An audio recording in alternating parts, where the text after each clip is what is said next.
చేసుకుంటే పూర్వకాలంలో ఏమయ్యేదంటే భర్త పూజలు చేస్తే భార్య దానికి కావలసినటువంటి సకల సామగ్రిని ఆవిడ అరేంజ్ చేసేది. ఉదాహరణకు భర్త గనక పూజ సంధ్యావందనం చేసుకోవాలి, దానికి కావాల్సినవన్నీ కూడా భార్య అరేంజ్ చేసి పెడుతుండేది.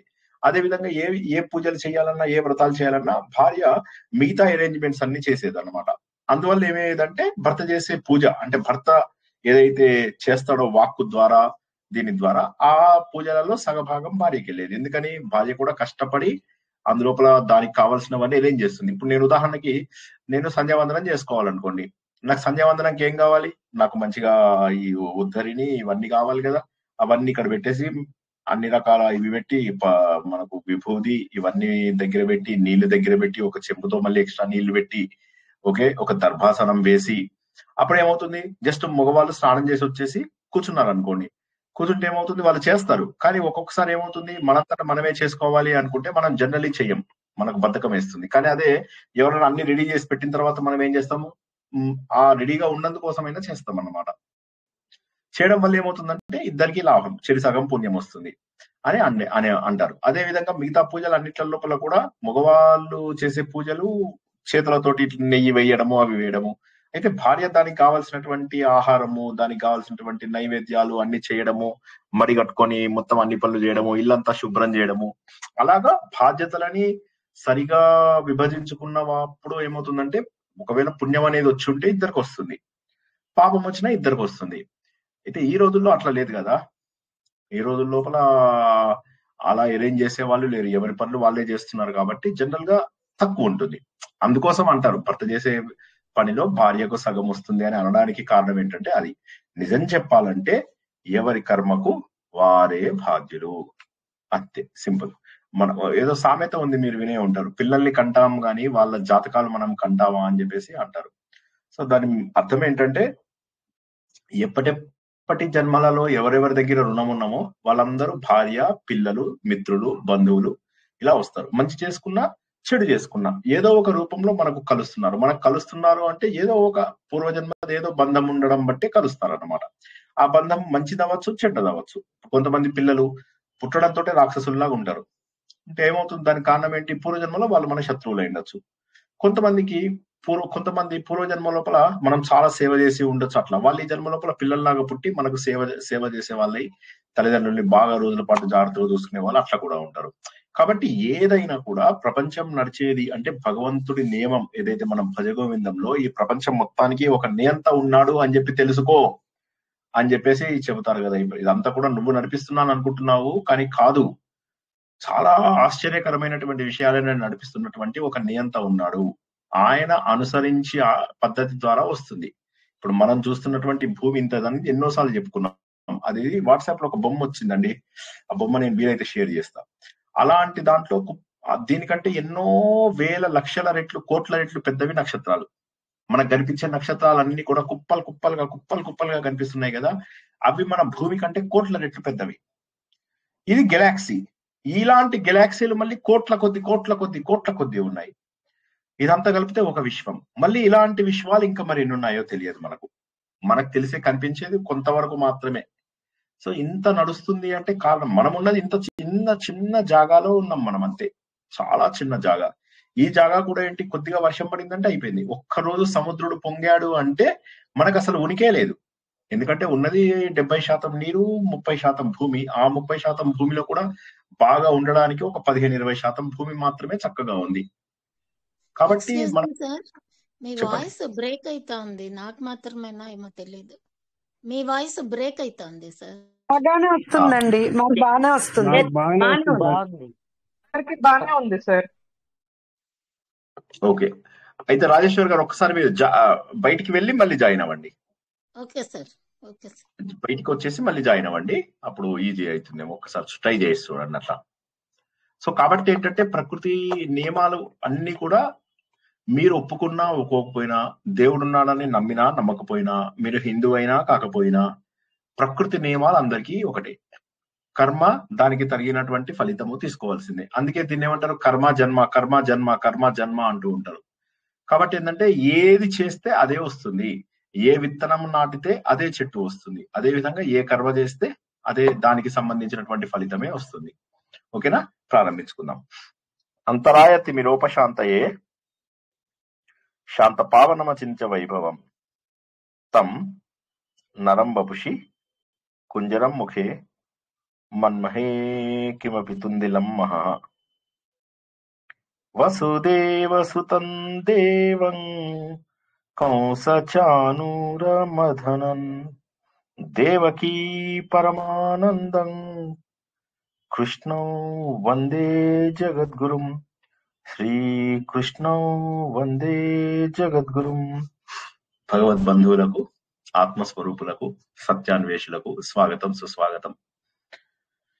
పవిత్రమైనటువంటి శ్రావణ మాసంలో ప్రవాహ ఉపనిషత్తు ఒక భాగం చెప్పుకున్నాము, అది రెండవ భాగము ఈ రోజు తెలుసుకుందాం. ప్రవాహ ఉపనిషత్తు అనేటటువంటిది ఏదైతే ఉన్నదో ఇది మనకు యోగ ఉపనిషత్తులలో భాగము అన్నటువంటి విషయాన్ని మనం బాగా తెలుసుకున్నాం.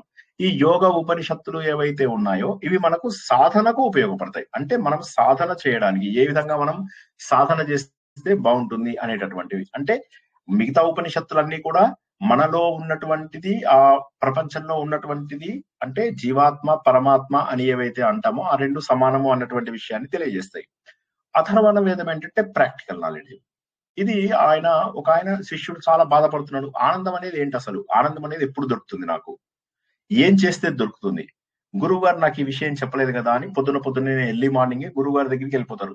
గురువు గారు చూస్తారు, ఏంటో ఈయన చాలా ప్రత్యేకమైన దీంట్లో వచ్చారు అని చెప్పేస్తే అప్పుడు ఇతను అడుగుతాడు అనమాట, గురువు గారు ఆనందం అంటే ఏంటి, సంతోషం అంటే ఏమిటి, నాకు అర్థం కావడం లేదు, నా జీవితంలో నేను ఏం సాధిస్తున్నానో ఎక్కడికి వెళ్తున్నానో నాకు తెలియదు, నేనంటే ఎవరు, నేను ఈ శరీరాన్న, నాకు ఈ ప్రాణం పోవడం ఏంటి, ప్రాణం రావడం ఏంటి, ఇవన్నీ నాకు అర్థం కావడం లేదు, నేను అసలు శరీరాన్న ఆత్మన, కనిపిస్తున్నదంతా కూడా శరీరమే కాబట్టి నేను శరీరమే కదా అని చెప్పేసి అంటాడు అనమాట.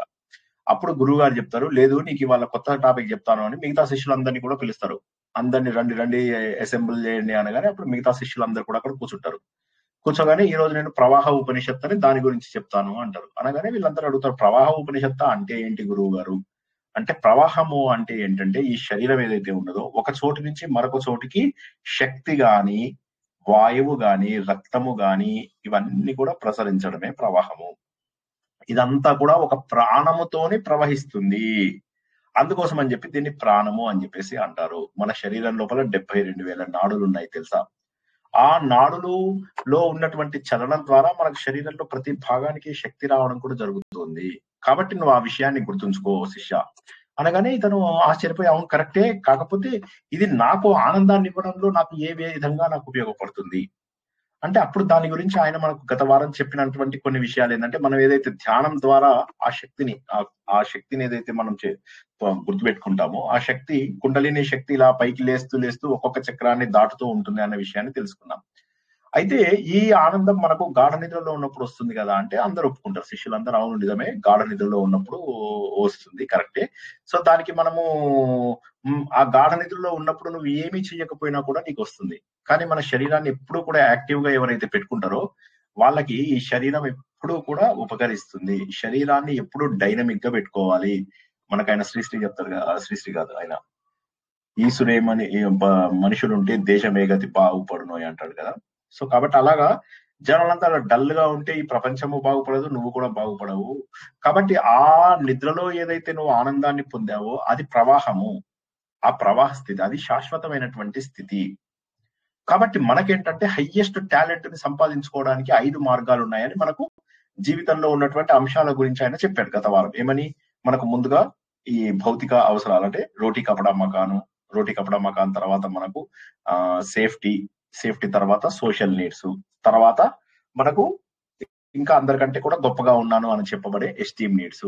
ఇవన్నీ దాటిపోయిన తర్వాత మన నైపుణ్యాన్ని అభివృద్ధి చెందించుకునే, మన శక్తిని ప్రూవ్ చేసుకునేటటువంటి సెల్ఫ్ యాక్చువలైజేషన్ లేదా సెల్ఫ్ రియలైజేషన్ అనేది తెలుసుకుంటాము. అది తెలుసుకోవాలి అంటే అప్పుడు నీకు ఇవన్నీ ఈ సమాజంలో నువ్వు సంపాదించుకున్నవన్నీ కూడా అనవసరము అని చెప్పి తెలిసేటటువంటి శక్తి వస్తుంది. అప్పుడు నువ్వు ధ్యానంలో వెళ్తావు, అందులోపల ఫోకస్ బాగా చేస్తావు. ఆ ఫోకస్ చేసినప్పుడు దాన్ని మనం యమ నియమ ఆసన ప్రాణాయామ ప్రత్యాహార ధారణ అంటాం కదా, ఆ ధారణ స్థాయికి వెళ్తావు. అప్పుడు నీకు ఫోకస్ బాగా కుదురుతుంది అనమాట. సో కాబట్టి అందులోపల నువ్వు బ్రహ్మను తెలుసుకునేటటువంటి అవకాశం ఉంది. ఎప్పుడైతే నీకు కాన్సన్ట్రేషన్ కుదురుతుందో అప్పుడు నువ్వు బ్రహ్మను తెలుసుకునే అవకాశం ఉంటుంది. రెండవ స్థాయిలోకి వెళ్ళినప్పుడు నీకు ఆనందం కలుగుతుంది, తన్మయత్వం కలుగుతుంది. అది రెండవ స్థితి. అది నీకు తెలియనటువంటి ఆనందము, అది అత్యున్నతమైనటువంటి ఆనందము. కొద్దిసేపు అయినా కూడా నీకు ఆనందం దొరుకుతుంది. దొరికిన తర్వాత నీకు అప్పుడు క్లారిటీ, స్పష్టత, నేనేం చెయ్యాలి, ఏం తెలుసుకోవాల్సినటువంటి అవసరం ఉంది, అసలు బాగా చేస్తున్నానా లేదా, చేస్తున్నటువంటి ధ్యానాన్ని బాగా చేస్తున్నానా లేదా అనేటటువంటి విషయాలు తెలుస్తాయి నాయన అంటాడు.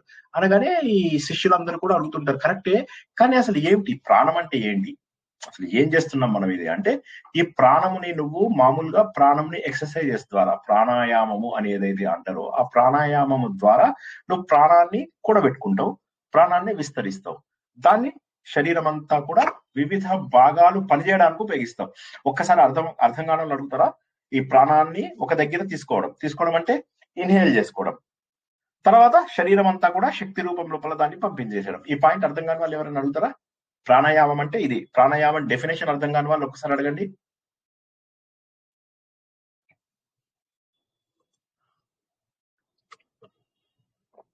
ప్రాణము అనేటటువంటిది వాయువు. ఈ వాయువుని మనం ఏదైతే నియంత్రిస్తామో, ఈ నియంత్రించడం ద్వారా అంటే మనము అవసరమైన దానికంటే ఎక్కువ పీల్చుకుంటాం.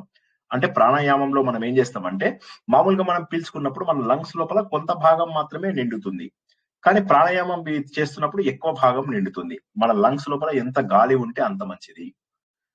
కాబట్టి ఆ గాలిని మనం పీల్చుకోవడం. సో కాబట్టి ఏంటంటే ఇది ప్రాణాయామం మన అందరికీ తెలిసినట్టే ఇది యోగాలో కూడా ఒక భాగం. కాబట్టి మనం ఆ ప్రాణం పైన పట్టు సాధించాలి. ఎందుకంటే ఈ ప్రాణవాయువు మాత్రమే మన శరీరంలో ప్రవహిస్తూ అన్ని భాగాలకు శక్తిని అందిస్తుంది. అనగానే ఆశ్చర్యంగా చూస్తారు, అవునా నిజంగానా అంటే అవును. ఈ ప్రాణాయామం ద్వారా నీ నాడులన్నీ కూడా శుభ్రపడతాయి అంటాడు. నాడులు అంటే ఏంటి? రక్త ప్రసరణ చేసేటటువంటి వ్యవస్థను నాడీ వ్యవస్థ అంటారు. అంటే గురువు గారు అంటారు, నువ్వు గాలి ఎందుకు పీల్చుకోవాలి? మామూలుగా ఏమీ లేకుండా 21,600 సార్లు, సుమారుగా 22,000 సార్లు యావరేజ్ పర్సన్ గాలి పీలుస్తాడు. అలా గాలి పీల్చినప్పుడు ఏమవుతుందంటే తెలిసి తెలియక కొంత శక్తి అతనికి రావడం జరుగుతుంది, కేవలం గాలి పీల్చుకోవడం ద్వారా. పూర్వకాలంలో మనము గాలి పీల్చుకొని బతికిన వాళ్ళని కూడా చూసాం. అనగానే అందరూ ఆశ్చర్యపోతారు. ఉన్న స్టూడెంట్స్ అందరూ కూడా చాలా జాగ్రత్తగా వింటారు. ఓహోహోహో, ఒక్క గాలి పీల్చుకోవడంలో ఇంత శక్తి దొరుకుతుందా అని. కరెక్టే. ఈ ప్రాణాయామాన్ని నువ్వు చేసే పద్ధతిని బట్టి శరీరంలోని నాడులన్నీ కూడా శుభ్రం అవుతాయి తెలుసా. నీ శరీరం లోపల ఎన్ని ఎక్కువ మూమెంట్స్ కావాలో అన్ని ఎక్కువ మూమెంట్స్ వస్తాయి. చివరికి నువ్వు ఇలా చేసి చేసి చేసి ప్రాణం పైన ఎంత నియంత్రణ సాధిస్తావంటే ఒకరోజు నువ్వు ప్రాణముని ఆపుకోగలిగేటటువంటి స్థితికి కూడా వెళ్తావు. అదే సమాధి. ఒకరోజు ప్రాణాన్ని నిలుపుకోవడానికి కూడా నీకు అంత శక్తి వస్తుంది. సో కాబట్టి ఏంటంటే ఈ సూక్ష్మ శరీరము, నీకు ఈ భౌతిక శరీరం, ఇవన్నీ కూడా నీకు ముందు తెలియాలి. అవి నీకు అర్థమైపోయిన తర్వాతనే మిగతావన్నీ కూడా నువ్వు చేయగలుగుతావు. ఇది మన మతంలోనే కాకుండా వేరే మతాల లోపల కూడా ప్రాణాయామం ఎందుకు చేయిస్తారు అంటే, ముందు మనకు కనిపిస్తున్నటువంటి ఈ శరీరం ఏదైతే ఉందో ఈ శరీరం వరకు మాత్రమే మనం చూసుకుంటాం. కానీ ఈ శరీరంతో పాటుగా లోపల ఉన్నటువంటి సూక్ష్మ శరీరము, అందులోపల కూడా మనకు ఇది అవసరము. ఈ రెండు శరీరాల యొక్క తత్వాన్ని మనము ప్రాణవాయువు ద్వారా నియంత్రిస్తాము. అందుకే మనకేమవుతుందంటే ఇప్పుడు ఈ యోగా ట్రీటింగ్ మెథడాలజీలో వాటి లోపల మనకి ఏం చేస్తారంటే, చికిత్సా విధానాలలో, ఆయుర్వేదం, వీటన్నిటిలో ఏం చేస్తారంటే ప్రాణాయామాలు బాగా చేయిస్తారు. చేయిస్తే ఒక శరీరమే కాకుండా మనస్సు కూడా, అంటే స్థూల శరీరము సూక్ష్మ శరీరం రెండూ కూడా నీకు ప్రభావితం అయ్యేలాగా చేస్తారు. చేసి అలాగా నువ్వు వాయువు మీద నియంత్రణ తెస్తూ ఉంటావు. దీనికి మనం ఆయన గురువు గారు చెప్పలేదు, మనం తెలుసుకున్న ఇంతకు ముందటి ఎగ్జాంపుల్ మీ అందరికీ తెలుసు.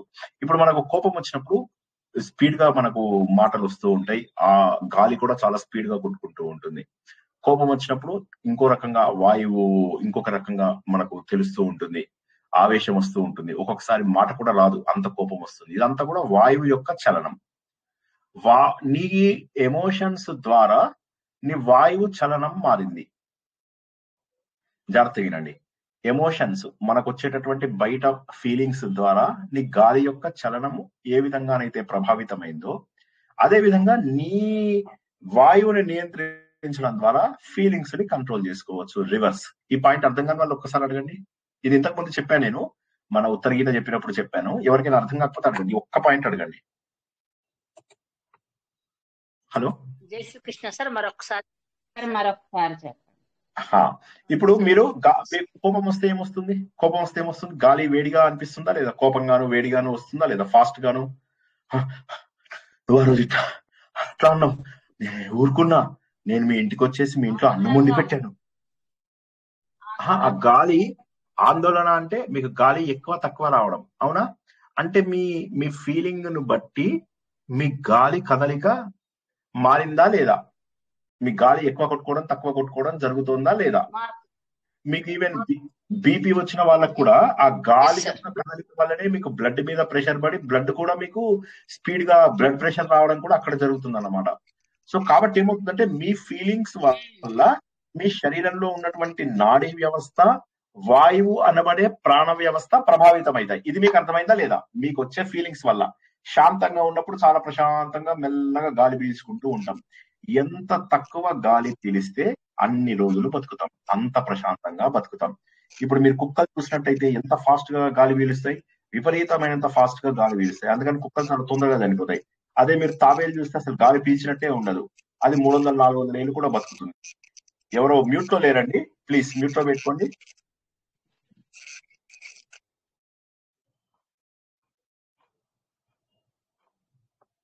సరే.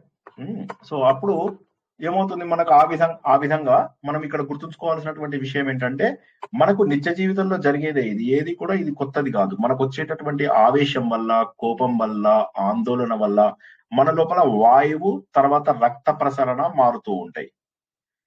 అవునా కదా? ఎస్ఆర్ నో చెప్పండి ఎవరైనా దయచేసి.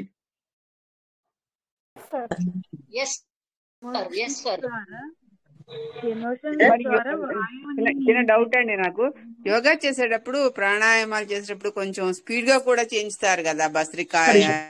ఒక్క నిమిషం చెప్తాను. ఫస్ట్ ఈ పాయింట్ అర్థమైందా లేదా చెప్పండి. ఆందోళన కలిగినప్పుడు, ఆందోళన, కోపము, ఆవేశము వచ్చినప్పుడు వాయువు యొక్క చలనంలో మార్పు గుర్తించారా లేదా? ఫస్ట్ ఒక మాట చెప్పండి జవాబు. గుర్తించాం సార్, హెవీగా తీసుకుంటాం అప్పుడు. గుర్తించారు కదా మొదటి పాయింట్. ఇప్పుడు రెండో పాయింట్ దానికి రివర్స్. వాయువుని ఎక్కువ తక్కువలు చేయడం ద్వారా మీ ఆందోళనను, మీ కోపాన్ని, మీ ఆవేశాన్ని తగ్గించుకోవచ్చు. ఇక్కడ రెండున్నాయి, అర్థమవుతుందా? దీని ద్వారా మీరు ఆకలి వేసినప్పుడు అన్నం ఎక్కువ తింటారు, ఆకలి తగ్గించుకోవడం ద్వారా అన్నం తగ్గించుకుంటారు. ఓకేనా? ఇదే విధంగా ఏ విధంగానైతే మనకు ఆవేశం వచ్చినప్పుడు గాలి పెరగడము, గాలి తగ్గడము జరుగుతుంది. అంటే మీ ఎమోషన్స్ కి వాయువుకి సంబంధం ఉందని ఒప్పుకుంటున్నారు కదా. అదే విధంగా వాయువు పైన నియంత్రణ చేయడం ద్వారా మీ ఎమోషన్స్ ని కంట్రోల్ చేసుకోవచ్చు అని చెప్పేదాన్ని ప్రాణాయామం అంటారు. ఎమోషన్స్ ద్వారా వాయువు మారుతుంది కదా. ఇది మీకు ఉదాహరణ, మీ అందరికి తెలిసిన ఉదాహరణ. ప్రాణాయామం ఏంటంటే ఎగ్జాక్ట్లీ రివర్స్. ప్రాణాయామం అంటే రివర్స్. అసలు ప్రాణాయామం ఎందుకు చేస్తారో మనం తెలుసుకోవాలి. ప్రాణాయామం మనం ఇది ఉత్తర గీతలో చెప్పుకున్నాము, మీరు అందరు మర్చిపోయారు. ఇప్పుడు ఇది గురువు గారు చెప్పట్లేదు ఈ పాయింట్, యాక్చువల్ గా నేను చెప్తున్నాను. ప్రవాహ ఉపనిషత్తు చెప్పిన గురువు గారు చెప్పడం లేదు, నేను చెప్తున్నాను. ఇది మీకు ఆల్రెడీ ఉత్తర గీతలో చెప్పాను. ఏమని తెలుసుకున్నాము? మీ బయట ఎమోషన్స్ మీ వాయువుని ప్రభావితం చేస్తున్నాయా లేదా చెప్పండి. ప్రాణమును ప్రభావితం చేస్తున్నాయా లేదా? Yes or no? మీ ప్రాణము ద్వారా అంటే మీ వాయువు ద్వారా ఇప్పుడు ఎమోషన్స్ ని కంట్రోల్ చేయండి అంటున్నాడు. ఇది రివర్స్. అర్థమైందా? రివర్స్ పాయింట్ అర్థం కాలేదా? అడగండి, ఏం పర్వాలేదు, అడగండి, మొహమాటం లేకుండా అడగండి. అర్థమైంది సార్. అంటే కోపం వచ్చినప్పుడు కంట్రోల్ చేసుకుని ప్రశాంతంగా ఉండడమా సార్? ఉదాహరణకి కోపం గాని, ఆవేశం గాని, ఇంకా ఏవైనా గాని, ఆందోళన గాని, తలనొప్పులు గాని, ఇవన్నీ కూడా ప్రాణాయామం ద్వారా కంట్రోల్ అవుతాయి మనకు. అంటే మనకు ఉన్నటువంటి మానసిక ఎమోషన్స్ ని వాయువు ద్వారా నియంత్రించవచ్చు. ఎందుకంటే అవన్నీ వచ్చినప్పుడు నీకు వాయువు పెరగడం జరుగుతుంది. అందుకోసమే మనకి ఏం చెప్తారు? Cool down, cool down, cool down Tommy. Tommy అంటారా మనని? టామీ అని ఎవరిని అంటారండి?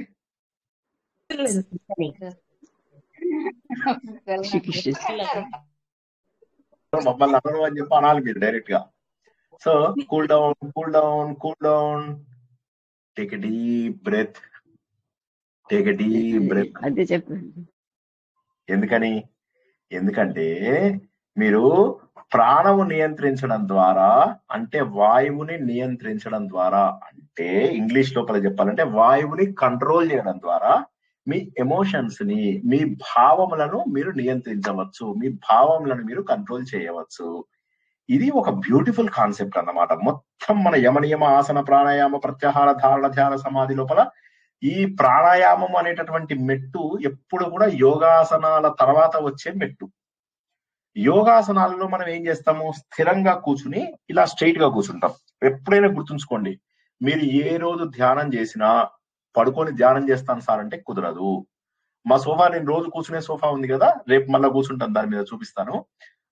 ఆ సోఫా లాంటి సోఫా పెట్టుకొని వెనకాల ఒక రౌండ్ పరికరం ఏదైనా ఉండేలాగా పెట్టుకోండి, రౌండ్ గా, అంటే మీ మెడకు సపోర్ట్ ఉండేలాగా. నేను ఇది చాలాసార్లు మీతో ధ్యానం చేయించాను, కేవలం రిపిటేషన్ కోసం చెప్తున్నాను అంతే. ఇక్కడ దానికి సపోర్ట్ గా పెట్టుకోండి. మెడ మీ వెన్నెముక సరళ రేఖలో ఉండి తీరవలసిందే. ఉంటే మీరు అప్పుడు ఇలా స్ట్రైట్ గా ఉన్నప్పుడు అప్పుడు మీరు ప్రాణంని నియంత్రించగలుగుతారు. ఎందుకు సార్ ఇవన్నీ ఏంది sir, what are you telling, ఏం అర్థమైతలేదు సార్ మాకు అంటే, ఇప్పుడు అర్థం చేపిస్తాను. అసలు ఎందుకు మనకు ప్రాణాయామం ఎందుకు మనకు అవసరం అవుతుంది, ప్రాణాయామం చేయడం వల్ల మనకు వచ్చేటటువంటి లాభం ఏమిటి. ప్రాణాయామం మనకు 3 రకాలుగా ఉపయోగపడుతుంది. ప్రాణాయామం అనేటటువంటిది మనకు 3 రకాలుగా ఉపయోగపడుతుంది. ఎట్లా ఉపయోగపడుతుంది? అందరూ కొద్దిగా చేయ గట్టిగా పట్టుకోండి ఒకసారి. పట్టుకున్నారా? హలో, గట్టిగా పట్టుకోండి. ఇప్పుడు జాగ్రత్తగా వినండి. మనను ప్రతి వస్తువుకి ఒక మ్యాగ్నెటిక్ ఫోర్స్ అని ఉంటుంది. ఓకే, ప్రతి వస్తువుకి ఈ మ్యాగ్నెటిక్ ఫోర్స్ మనం ఆరా అంటాము. అంటే మన చుట్టూ ఆవరించుకున్నటువంటి శరీరము. చెప్పండి ఒకసారి, మీ శరీరం చుట్టూ మీరు ఒక పెద్ద బెలూన్ పెట్టుకోండి. మీరు సినిమాలలో చూస్తూ ఉంటారు కదా, బెలూన్లా నిలబడి ఆడుకుంటూ వెళ్తూ ఉంటారు చూడు, అట్లా ఒకటి ఊహించుకోండి ఒకసారి. అందరు తొందరగా ఊహించుకున్నారా లేదా? ఫస్ట్ హలో హలో, మీ శరీరం చుట్టూ ఉండేటటువంటి ఆవరణ, ఒక పెద్ద బుడగని ఊహించుకోండి. అదంతా కూడా ఏదైతే ఉంటుందో అది మీ యొక్క చైతన్యం, అది మీ యొక్క చైతన్యం. మీకు తెలియదు, పారాచూట్ లాగానా? ఊరికే ఊహించుకోండి. ఒక బుడగ, బెలూన్ లాగా ఊహించుకోండి. మీకు ఆకర్షణ శక్తి, మీ ఆకర్షణ శక్తి సుమారుగా ఇంత దూరంలో ఉంటుందండి. మీ ఆకర్షణ శక్తి సుమారుగా మీ శరీరాన్ని ఆవరించుకుని ఒక శక్తి ఉంటుంది. ఈ పాయింట్ అర్థమైందా లేదా? ఫస్ట్ ఒకసారి చెప్పండి. ఆరా అంటారు, ఆరా అంటాం దాన్ని, ఆరా అంటాము. ప్రతి వ్యక్తికి ఉంటుంది ఇది. బతికినటువంటి ప్రతి వ్యక్తికి ఉంటుంది, చచ్చిపోయిన వ్యక్తికి ఉండదు. మరణించినటువంటి వ్యక్తికి ఉండదు. దీన్ని నేను ఇంతకు ముందు చాలా సార్లు చెప్పాను. కిర్లియన్ కెమెరాతోని ఫోటో తీస్తే ఈ ఆరా మీకు కనిపిస్తుంది, కానీ కిర్లియన్ కెమెరాతోని ఒక జీవం లేనటువంటి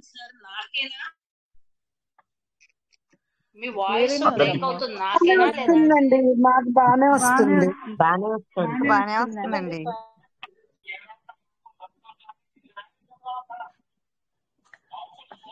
అది ఇంటర్నెట్ కూడా కొద్దిగా ఇబ్బందిగా ఉందేమో. అంటే వర్షాలు పడడం లేదు కానీ మరి ఇంటర్నెట్ ఎవరికైనా ప్రాబ్లం ఉందేమో తెలియదు. కొద్దిగా జాగ్రత్తగా వినండి. ఏం పర్వాలేదు, ఇంటర్నెట్ కనెక్షన్ లేని వాళ్ళు మళ్ళీ ఒకసారి అడిగి తెలుసుకోండి. ఏమనుకోండి నేను, ఎందుకంటే ఐ అండర్స్టాండ్ ద ప్రాబ్లం. ఇవాళ ఎందుకో 2-3 అలాంటి ప్రాబ్లం వచ్చింది కాబట్టి. ఓకే, సో ముందుకు గుర్తుంచుకోండి, మన శరీరాన్ని ఆవరించుకుని ఒక శరీరం ఉంటుంది. దాన్ని ఆవరించుకున్నటువంటి శరీరం ఇంగ్లీష్ లోపల ఆరా అంటారు, AURA. అర్థమైందా లేదా? ఫస్ట్ ఒకసారి చెప్పండి. Point number 1.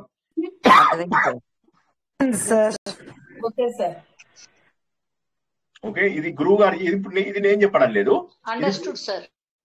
ఇది ఇప్పుడు గురువు గారు చెప్తున్నారు.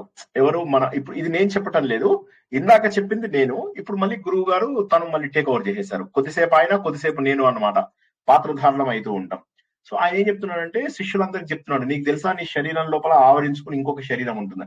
మనం దీన్ని ఎలా అర్థం చేసుకుందాం అంటే, మనం ఒక మ్యాగ్నెటిక్ ఎనర్జీ లాగా మీ ప్రకాశం అని చెప్పేసి గుర్తుంచుకోండి. ఇది మిమ్మల్ని ఏం చేస్తుందంటే ఫిజికల్ గా, మెంటల్ గా బ్యాలెన్స్ ఇస్తుంది. ఈ పాయింట్ అర్థమైందా లేదా? ఫస్ట్ ఒకసారి చెప్పండి. ఎవరైనా వీలుంటే రాసుకోండి. ఎందుకంటే మీ మానసిక, భౌతిక, మీ శారీరక, మానసిక, ఈ మానసిక శరీరానికి, భౌతిక శరీరానికి సంబంధించినటువంటి శక్తిని నియంత్రణ చేసేటటువంటిది ఒక చక్రం ఉంటుంది. ఇప్పుడు నేను ఇట్లా నిలబడ్డానా, ఇది ఇక్కడి నుంచి ఇప్పుడు ఇది ఉందా, ఇది కనిపిస్తుందా? ఇది నేను రోజు తబలా వాడడానికి వాయిస్తూ ఉంటాను కదా. ఇగో ఇది ఇదంతా కూడా ఆరా అన్నమాట. నన్ను ఆవరించుకుని ఉన్నటువంటి శక్తి, దీన్ని శక్తి శరీరము అంటారు. ఏమంటాము? నా శరీరం భౌతిక శరీరానికి కొద్ది దూరం లోపల, ఓకే, కొద్ది దూరం లోపల ఇలా ఆవరించుకుని ఉంటుంది. దీన్ని శక్తి శరీరము అంటారు అనమాట. ఇది మనకి ఏం చేస్తుందంటే మన ఫిజికల్ అండ్ మెంటల్ హెల్త్ ని కాపాడేటటువంటి ఒక కవచం లాంటిది అనుకోండి. కొద్దిసేపు టెంపరీగా ఒక కవచం అనుకోండి, ఓకేనా? ఇది ఏమవుతుంది, ఇది ఇది ఈ కవచం ఏదైతే ఉన్నదో ఇది ప్రకాశం. అంటే ఇప్పుడు మీరు ఆనందంగా ఉన్నప్పుడు ఏమవుతుందంటే చక్కటి మ్యాగ్నెటిక్ పవర్ పంపిస్తారు. మీరు బాధగా ఆందోళనగా చెడ్డగా ఉన్నప్పుడు చెడ్డ కిరణాలు బయటకు వస్తాయి. అర్థమైందా? అర్థం కావాలని అడగండి. ఇది గురువు గారు చెప్తున్నారు. గురువు గారు చెప్తున్న మాట గురువు గారు శిష్యులకు చెప్తున్నారు. గురువు గారు శిష్యులకు ఏం చెప్పారంటే జీవితం లోపల ఒక్కొక్క స్టేట్ ఆఫ్ మైండ్ ఎలా ఉందో దాన్ని బట్టి, కరెక్ట్ మన స్టేట్ ఆఫ్ మైండ్ బట్టి మన ఆరా కూడా అలాగే డిపిక్ట్ అవుతుంది. కరెక్ట్. సో కాబట్టి ఏమవుతుందంటే ఇప్పుడు మన చుట్టుపక్కల ఉన్నటువంటి ఈ ఆరా ఏదైతే ఉంటుందో మనము బాధపడ్డప్పుడు బాధ అంటే బాగా ప్రకాశం తక్కువైపోయినట్టు, బల్బు వెలగనట్టుగా ఉంటది. అదే మనం బాగా సంతోషంగా ఉన్నప్పుడు బల్బు వెలుగుతుంది అనుకోండి కొద్దిసేపటికి. టెంపరీగా అర్థం చేసుకోవడానికి ఏంటంటే మనను ఆవరించుకుని ఒక బుడగ లాంటి శరీరం ఉంటుంది. దాన్ని శక్తి శరీరము అంటారు. ఈ శక్తి శరీరము మనకు మానసికంగాను శారీరకంగాను మనం చేసేటటువంటి పనుల ద్వారాను మనలో ఉన్నటువంటి ఆలోచనల ద్వారాను ఇది ఈ శక్తి శరీరం ఏదైతే ఉందో ఇది ఆనందంగా ఉన్నప్పుడు చక్కగా ప్రకాశవంతంగా ఉంటుంది, బాధగా ఉన్నప్పుడు ముడుచుకుపోయినట్టు ఉంటుంది. ఇప్పుడు మళ్ళీ ఒకసారి ఫోటో తీస్తాను నేను. మళ్ళీ అక్కడ ఎదురుగా ఉన్న కొద్దిగా చేయి గట్టిగా పట్టుకోండి, వదలద్దు. ఫోటో తీసాను నేను. ఫోటో తీయగానే అది బ్రైట్ గా కనిపించింది అనుకోండి, ఈ వ్యక్తి సహజంగా ఆనందంగా ఉన్నాడు, నేను ఫోటో తీసిన సమయంలో ఆనందంగా ఉన్నాడు అని లెక్క. ఆ ఫోటో కనుక కొద్దిగా డార్క్ వచ్చింది అనుకోండి, సార్ నేను కర్రే ఉంటా సార్, మీ లెక్కనే కర్రే ఉంటా, నా ఫోటో నల్లగా వస్తుందా? అట్లుండదు అది. ఆ కర్రగా ఉండడం వేరు, ఈ కర్రగా ఉండడం వేరు. ఇదేంటంటే మీ బుడగ ఏదైతే ఉందో, మీ బయట ఉన్నటువంటి బుడగ, మీ బయట ఉన్నటువంటి బెలూను, మీ బయట ఉన్నటువంటి శక్తి శరీరం ఏదైతే ఉందో అది వెలుతురుతోను వస్తుంది. మీరు బాధలు ఉన్నారు, నా బతికింతే, నేను దౌర్భాగ్యుణ్ణి, నా జీవితం ఇంతే, నా మాట ఎవడు వినడు, నాకెవడు వాల్యూ ఇవ్వడు, ఎందుకు పుట్టానో తెలియదు, ఇలా ఆలోచిస్తా ఉన్నారు అనుకోండి, ఈ బుడగ మీకు చాలా అసహ్యకరమైనటువంటి నల్ల బొమ్మలో వస్తుంది. ఇంతవరకు అర్థమైందా లేదా చెప్పండి. ఒకసారి ఆపుతున్నాను, కొద్దిగా కష్టము. ముందు మీకు అది అర్థమైందంటే ప్రవాహ ఉపనిషత్తు ఇంకొక క్లాస్ పడుతుంది, నేను ముందే చెప్తున్నాను, ఇంకొక క్లాస్ పడుతుంది. సో ఒక్కసారి ఇంతవరకు అర్థమైందా లేదా చెప్పండి.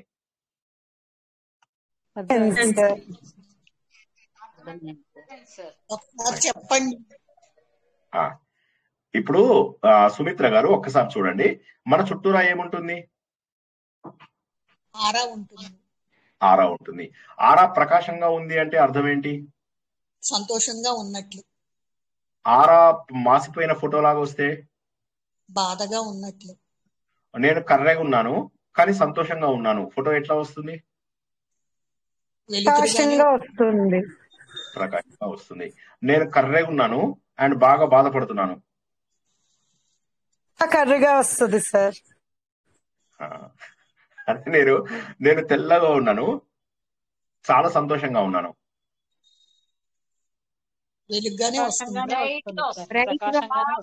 మన బాడీ కలర్ కి ఆరాకి సంబంధం లేదు సార్, మనసుతో సంబంధం. సో మన అంటే మనసుతో కాదు, ఫిజికల్ దాంతో కూడా సంబంధం ఉంటుంది. భౌతిక మానసిక. భౌతిక పరిస్థితి అంటే కాలుకు దెబ్బ తగిలింది, చెయ్యికి దెబ్బ తగిలింది, ఇక్కడ నొప్పి పెడుతోంది, ఇక్కడ నొప్పి పెడుతోంది అని అనుకున్నాం అనుకోండి, అప్పుడు కూడా ఆరా నల్లగా వస్తుంది. సో మన శరీరం రంగుతో సంబంధం ఉండదు, కానీ శరీరంకు ఉన్నటువంటి బాధలు, మనసుకు ఉన్నటువంటి బాధలు ఏవైతే ఉన్నాయో ఈ శక్తి శరీరంలో అవి వ్యక్తీకరింపబడతాయి. అర్థమైందా లేదా?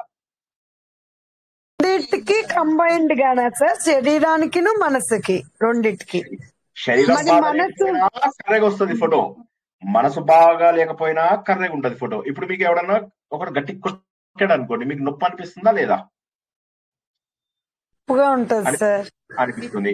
ఎవరన్నా మనసును తిట్టాడు అనుకోండి, నువ్వు కర్రెగా ఉన్నావు అని చెప్పి తిట్టాడు అనుకోండి, బాధేస్తుందా లేదా? బాధేస్తుంది. రెండు రకాలుగా కూడా బాధపడతాం.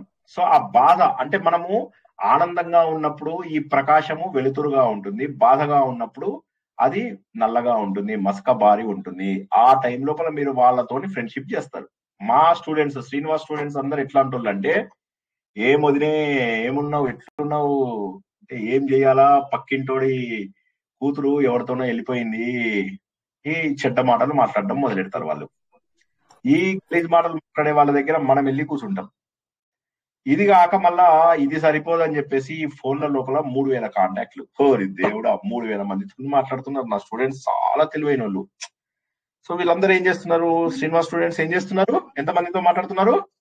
మానేమన్నారు కదా సార్. మానేస్తారా? కాదు సార్, సాంస్క్రిట్ క్లాస్, జ్యోతిష్యం క్లాస్ ఇవన్నీ జాయిన్ వీటిని బట్టే మాట్లాడుతున్నాను సార్, ఎక్స్ట్రానే మాట్లాడట్లే. ఓకే ఓకే, ఎవరితో మీరు మాట్లాడలే, కానీ నాకు మిమ్మల్ని అందరినీ ఆడిపోసుకోకపోతే నాకు సంతోషం అనిపించదు. ప్రతిరోజు ఒక్కసారైనా ఏదో ఒక మాట అనకపోతే సంతోషం ఉండదు. మాకు బ్లెస్సింగ్స్ సార్. తక్కువ మాట్లాడాలి, అవన్నీ మాకు బ్లెస్సింగ్స్ సార్. ఫోన్ చేసినా కూడా ఓకే, వీళ్ళంతా మీ సిన్సియర్ స్టూడెంట్స్.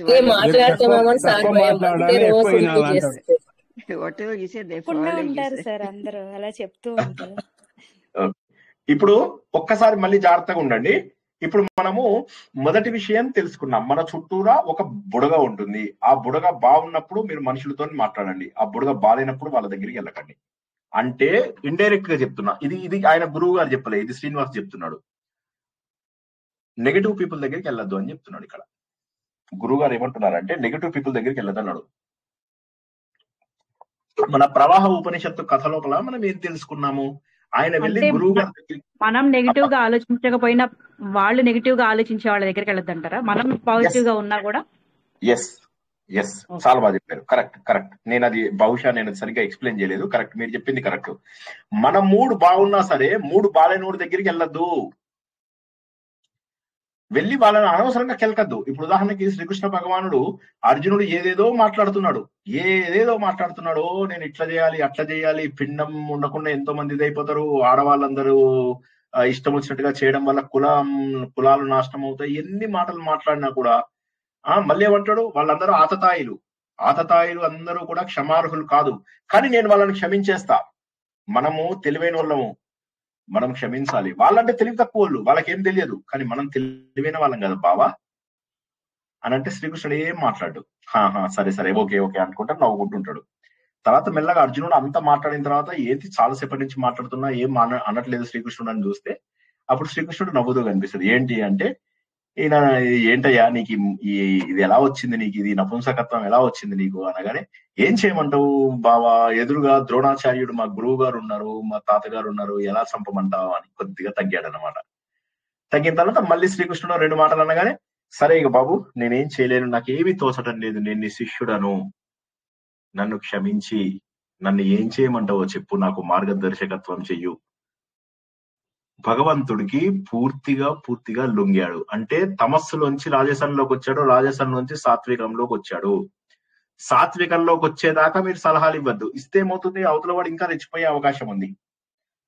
వాడిని మాట్లాడియండి. లేకపోతే అసలు నెగిటివ్ పీపుల్ దగ్గరికి వెళ్ళకండి. నేను మాట మాటకి చెప్పేది ఏంటంటే, ఒక్క నిమిషం మెసేజ్ వచ్చింది. Okay, sorry about it. అయితే నెగటివ్ పీపుల్ దగ్గరికి వెళ్ళొద్దు అని చెప్పాను. నెగటివ్ పీపుల్ దగ్గరికి వెళ్తే ఏమవుతుందంటే, ఈ ఆరా ఏదైతే ఉందో ఇది మనము ప్రకాశవంతంగానే ఉన్నాము, కానీ అవతల వాడు చాలా డార్క్ మైండెడ్ పర్సన్ ఉన్నాడు. వాడి దగ్గరికి వెళ్తే ఏమవుతుంది తెలుసా, మనం కూడా నెగటివ్ ని తీసుకుని వస్తాము. కాబట్టి దీన్ని ఏమంటారు, శక్తి శరీరము. ఈ శక్తి శరీరం అనేటటువంటిది, దీన్ని మనం కాపాడుకునే బాధ్యత ఉంది అని చెప్పగానే శిష్యులందరూ ఆశ్చర్యపోయి చూస్తారు. గురువు గారు చాలా ఆశ్చర్యంగా ఉంది, మా చుట్టుపక్కల అంతా కూడా మాకు ఒక శక్తి శరీరం ఉందా అంటాడు. వాళ్ళు శక్తి శరీరం అన్నారు, నేనేమో మీకు మ్యాగ్నెటిక్ వేవ్ ఉంది అని చెప్పాను. సరేనా, అంతవరకు అర్థమైంది కదా? రెండో పాయింట్ చెప్పనా?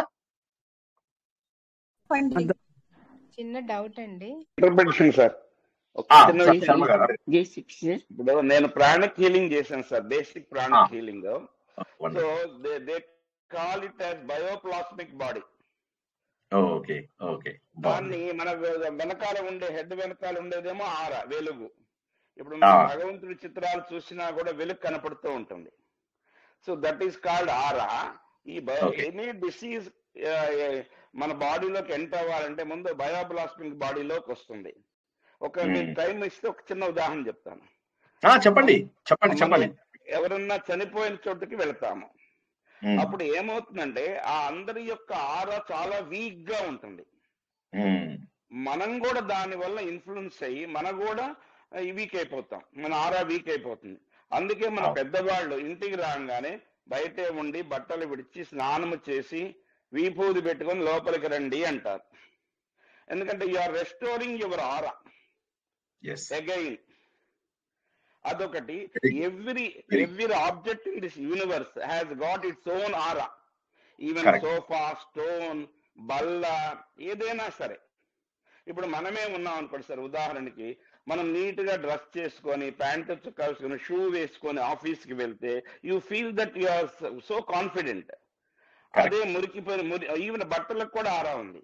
అదే మురికిగా ఉన్న బట్టలు వేసుకొని ఏదోగా వెళితే ఆ రోజు మీ మనసంతా చికాకుగా ఉంటుంది. అదొకటి. ఈ క్లేరియాన్స్ అని అంటారు ఇంగ్లీష్ లో. క్లేరియాన్స్ అంటే మన లోపల ఉన్న చక్రాలను ఇవన్నీ స్టడీ చేస్తారు. సపోజ్ మీరు ఒక 10 times I am week I am week I am week అనుకున్నారు అంటే మీరు వీక్ అయిపోతారు. అలాగే నేను జ్వరం వచ్చిన 10 సార్లు అనుకుంటే జ్వరం వస్తుంది. So it is own. So any disease that can enter into our body first enters into bioplasmic body, then come to physical body. ఇది what this is sir. Wonderful. చూడొచ్చా సార్? ప్రతి వస్తువు చుట్టూ కూడా ఆ ఎనర్జీని చూడొచ్చు అంటారా? అంటే చూడటానికి మాత్రం కేవలము మన కిర్లియన్ కెమెరాస్ కేవలం మనుషులకు మాత్రమే, అంటే జీవం ఉన్న వాటికి మాత్రమే ఈ ఆరా కనిపిస్తుంది.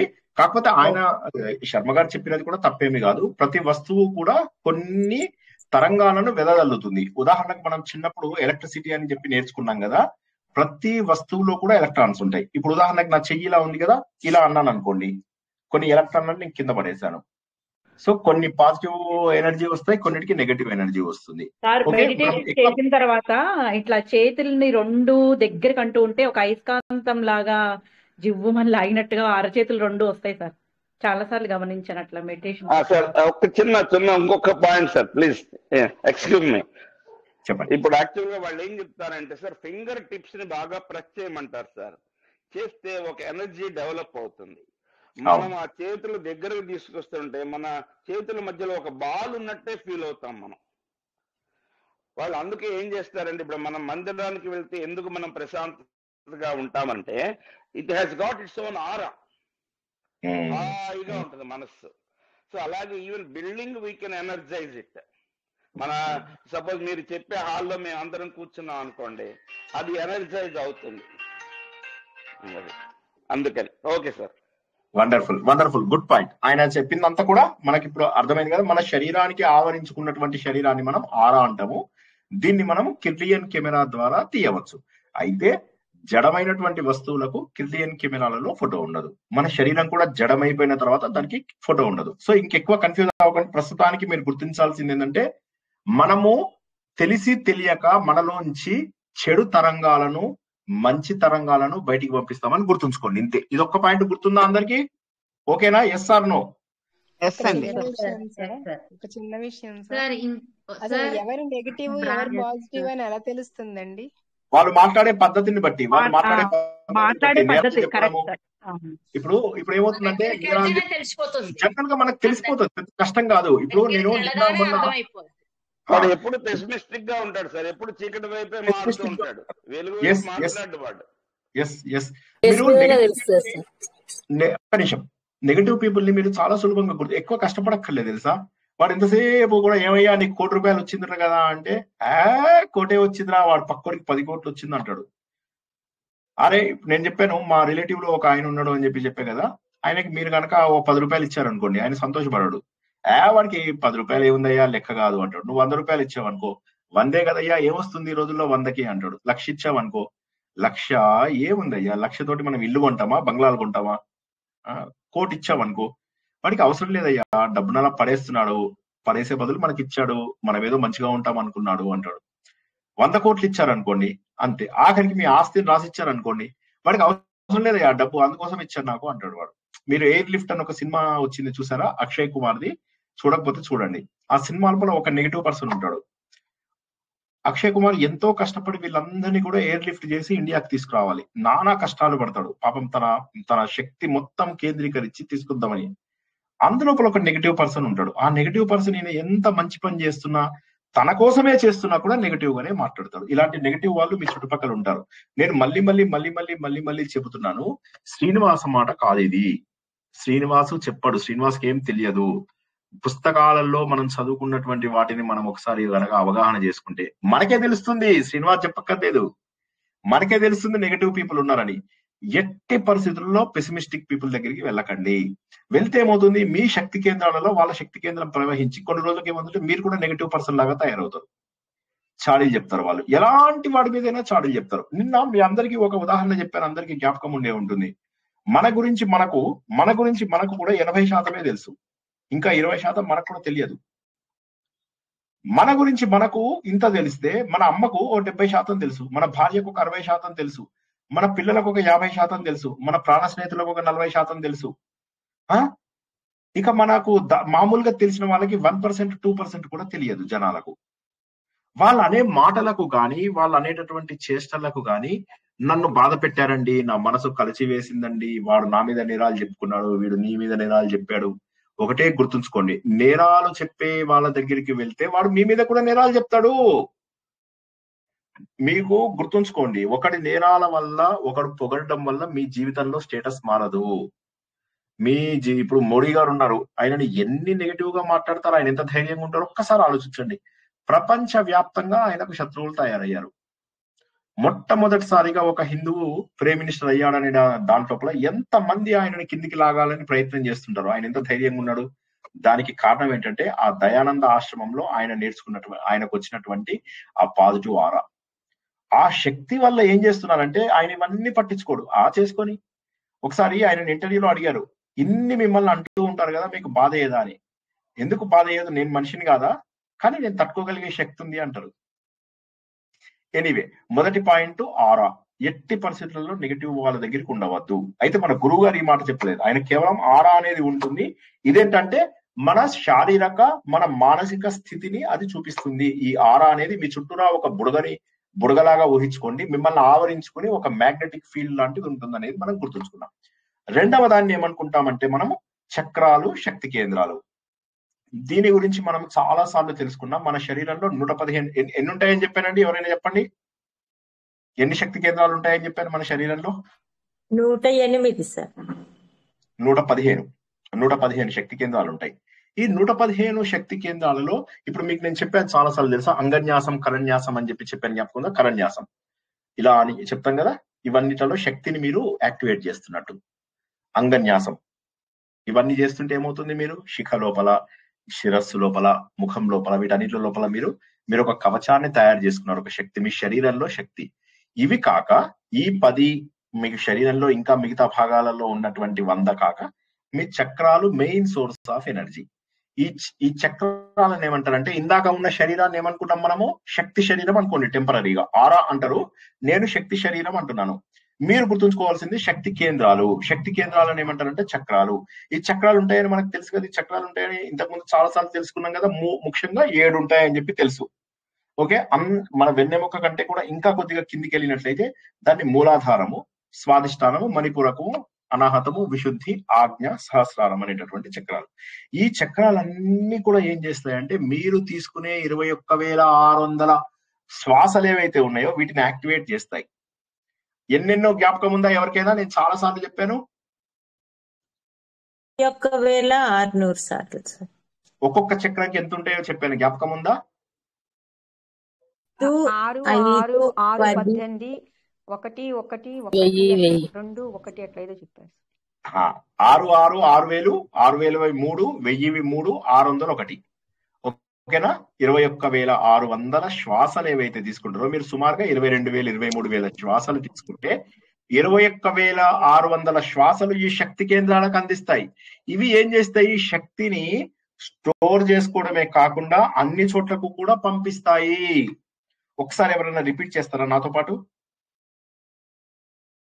సరే, ఈ 6 చక్రముల శక్తిని తీసుకోవడం కాకుండా అన్ని శరీర భాగములకు వ్యాప్తిని చెందిస్తాయి. అంటే సమతుల్యత అనేటటువంటిది సమతుల్యత వచ్చేస్తుంది. అన్నిటికీ కూడా ఎక్కడ ఎంత ఉండాలి అనేది శక్తి చాలా స్వేచ్ఛగా ఉంటుంది. అంటే చాలా ప్రశాంతంగా.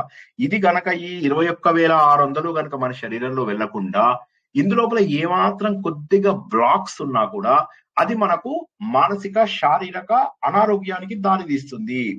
అందుకోసమని ఏంటంటే మనకు కనిపించకుండా ఇవన్నీ కూడా మూడవది ఏంటంటే నాడీ వ్యవస్థ. ఈ రక్త ప్రసరణ అనేటటువంటి వ్యవస్థ ఏదైతే ఉందో ఈ వ్యవస్థ ద్వారా మన శరీరంలో అణువుకి కూడా శక్తి వెళ్తుంది.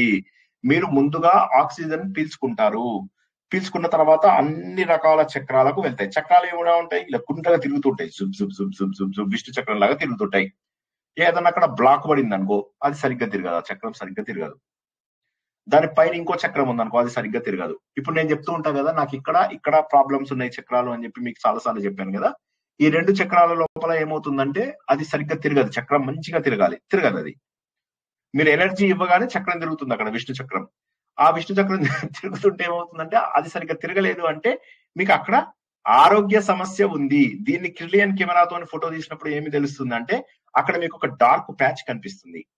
కనిపించనప్పుడు ఏమవుతుంది, ఈ చక్రంలో ప్రాబ్లం ఉంది. ఎందుకంటే మనకున్న యాంటీబయాటిక్స్ కేవలము కొన్ని బ్యాక్టీరియాలకు మాత్రమే పనిచేస్తాయి.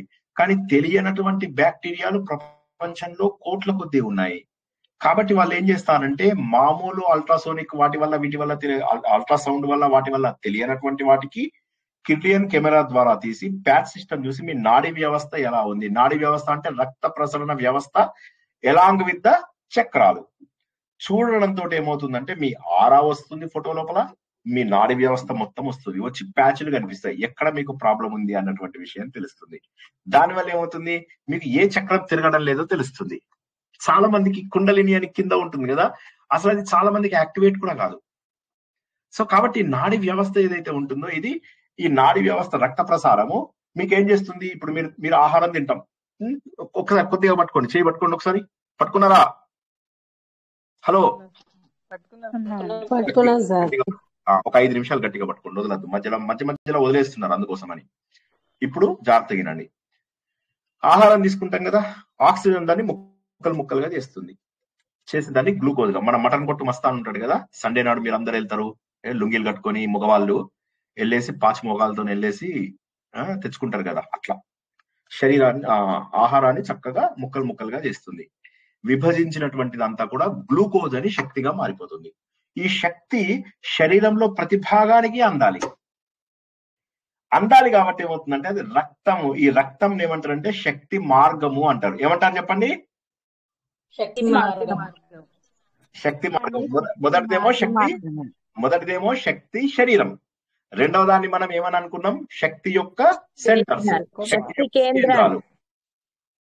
మూడవ దాన్ని శక్తిని తీసుకెళ్లే రూట్స్, దారులు, శక్తి దారులు. ఇవేమైతాయి, మీ శరీరంలో అన్ని భాగాలకు తీసుకెళ్లి మన శరీరం అంతా కూడా చిన్న కణాలతోనే తయారవుతుంది అనమాట. ప్రతి కణంకు కూడా ఇగో ఆహారం ప్యాకెట్ తీసుకో అని పడేస్తుంది. ఒక ట్రక్, నేను ఎప్పుడు చెప్పిన ఎగ్జాంపులే, ఒక ట్రక్ ఇలా వెళ్తూ ఏం చేస్తుంది, ఫుడ్ ప్యాకెట్ ని పడేస్తూ వెళ్ళిపోతుంది అనమాట. రోడ్డు మీద నిలబడ్డ వాళ్ళందరూ ఫుడ్ తీసుకుంటారు. అదే విధంగా మన శరీరం అంతా కూడా కణాలు ఉంటాయి. ఆ కణాలన్నీ కూడా ఏం చేస్తాయంటే ఆహారాన్ని స్వీకరిస్తాయి. ఇది చెబుతూ ఉంటే గురువు గారు శిష్యులందరూ ఆశ్చర్యపోయారు. అంటే ఆయన ట్రక్ అవి చెప్పలే, అవి మీకు అర్థం కావాలని చెప్తున్నా నేను. సో అయితే దురదృష్టవశాత్తు ఎక్కడైనా కూడా ఈ మార్గం ఏదైతే ఉందో, ఇప్పుడు మీరు ట్రక్ తీసుకొని వెళ్తున్నారు, రోడ్డు మీద తుర్కోళ్ళు మొహర్రం పండుగ చేస్తున్నారు అనుకుందాం ఫర్ ఎగ్జాంపుల్. అప్పుడు ఏమవుతుంది, మీరు అక్కడి నుంచి ముందుకెళ్లేటటువంటి అవకాశం ఉండదు. మీకు అక్కడ రోడ్డు ఆగిపోతుంది. రోడ్డు ఆగిపోవడం వల్ల ఏమవుతుంది, మీకు శరీరంలో శక్తి వచ్చే అవకాశం ఉండదు. ఆ పర్టికులర్ బాడీ పనిచేయదు. ఉదాహరణకి ఇక్కడ నుంచి శక్తి వెళ్ళాలి, రక్త ప్రసరణ నా చెయ్యిలోకి వెళ్ళలేదు అనుకోండి, కొన్ని రోజులకు చెయ్యి పనిచేయదు. ఈ పాయింట్ అర్థం కాని ఒకసారి అడగండి తొందరగా.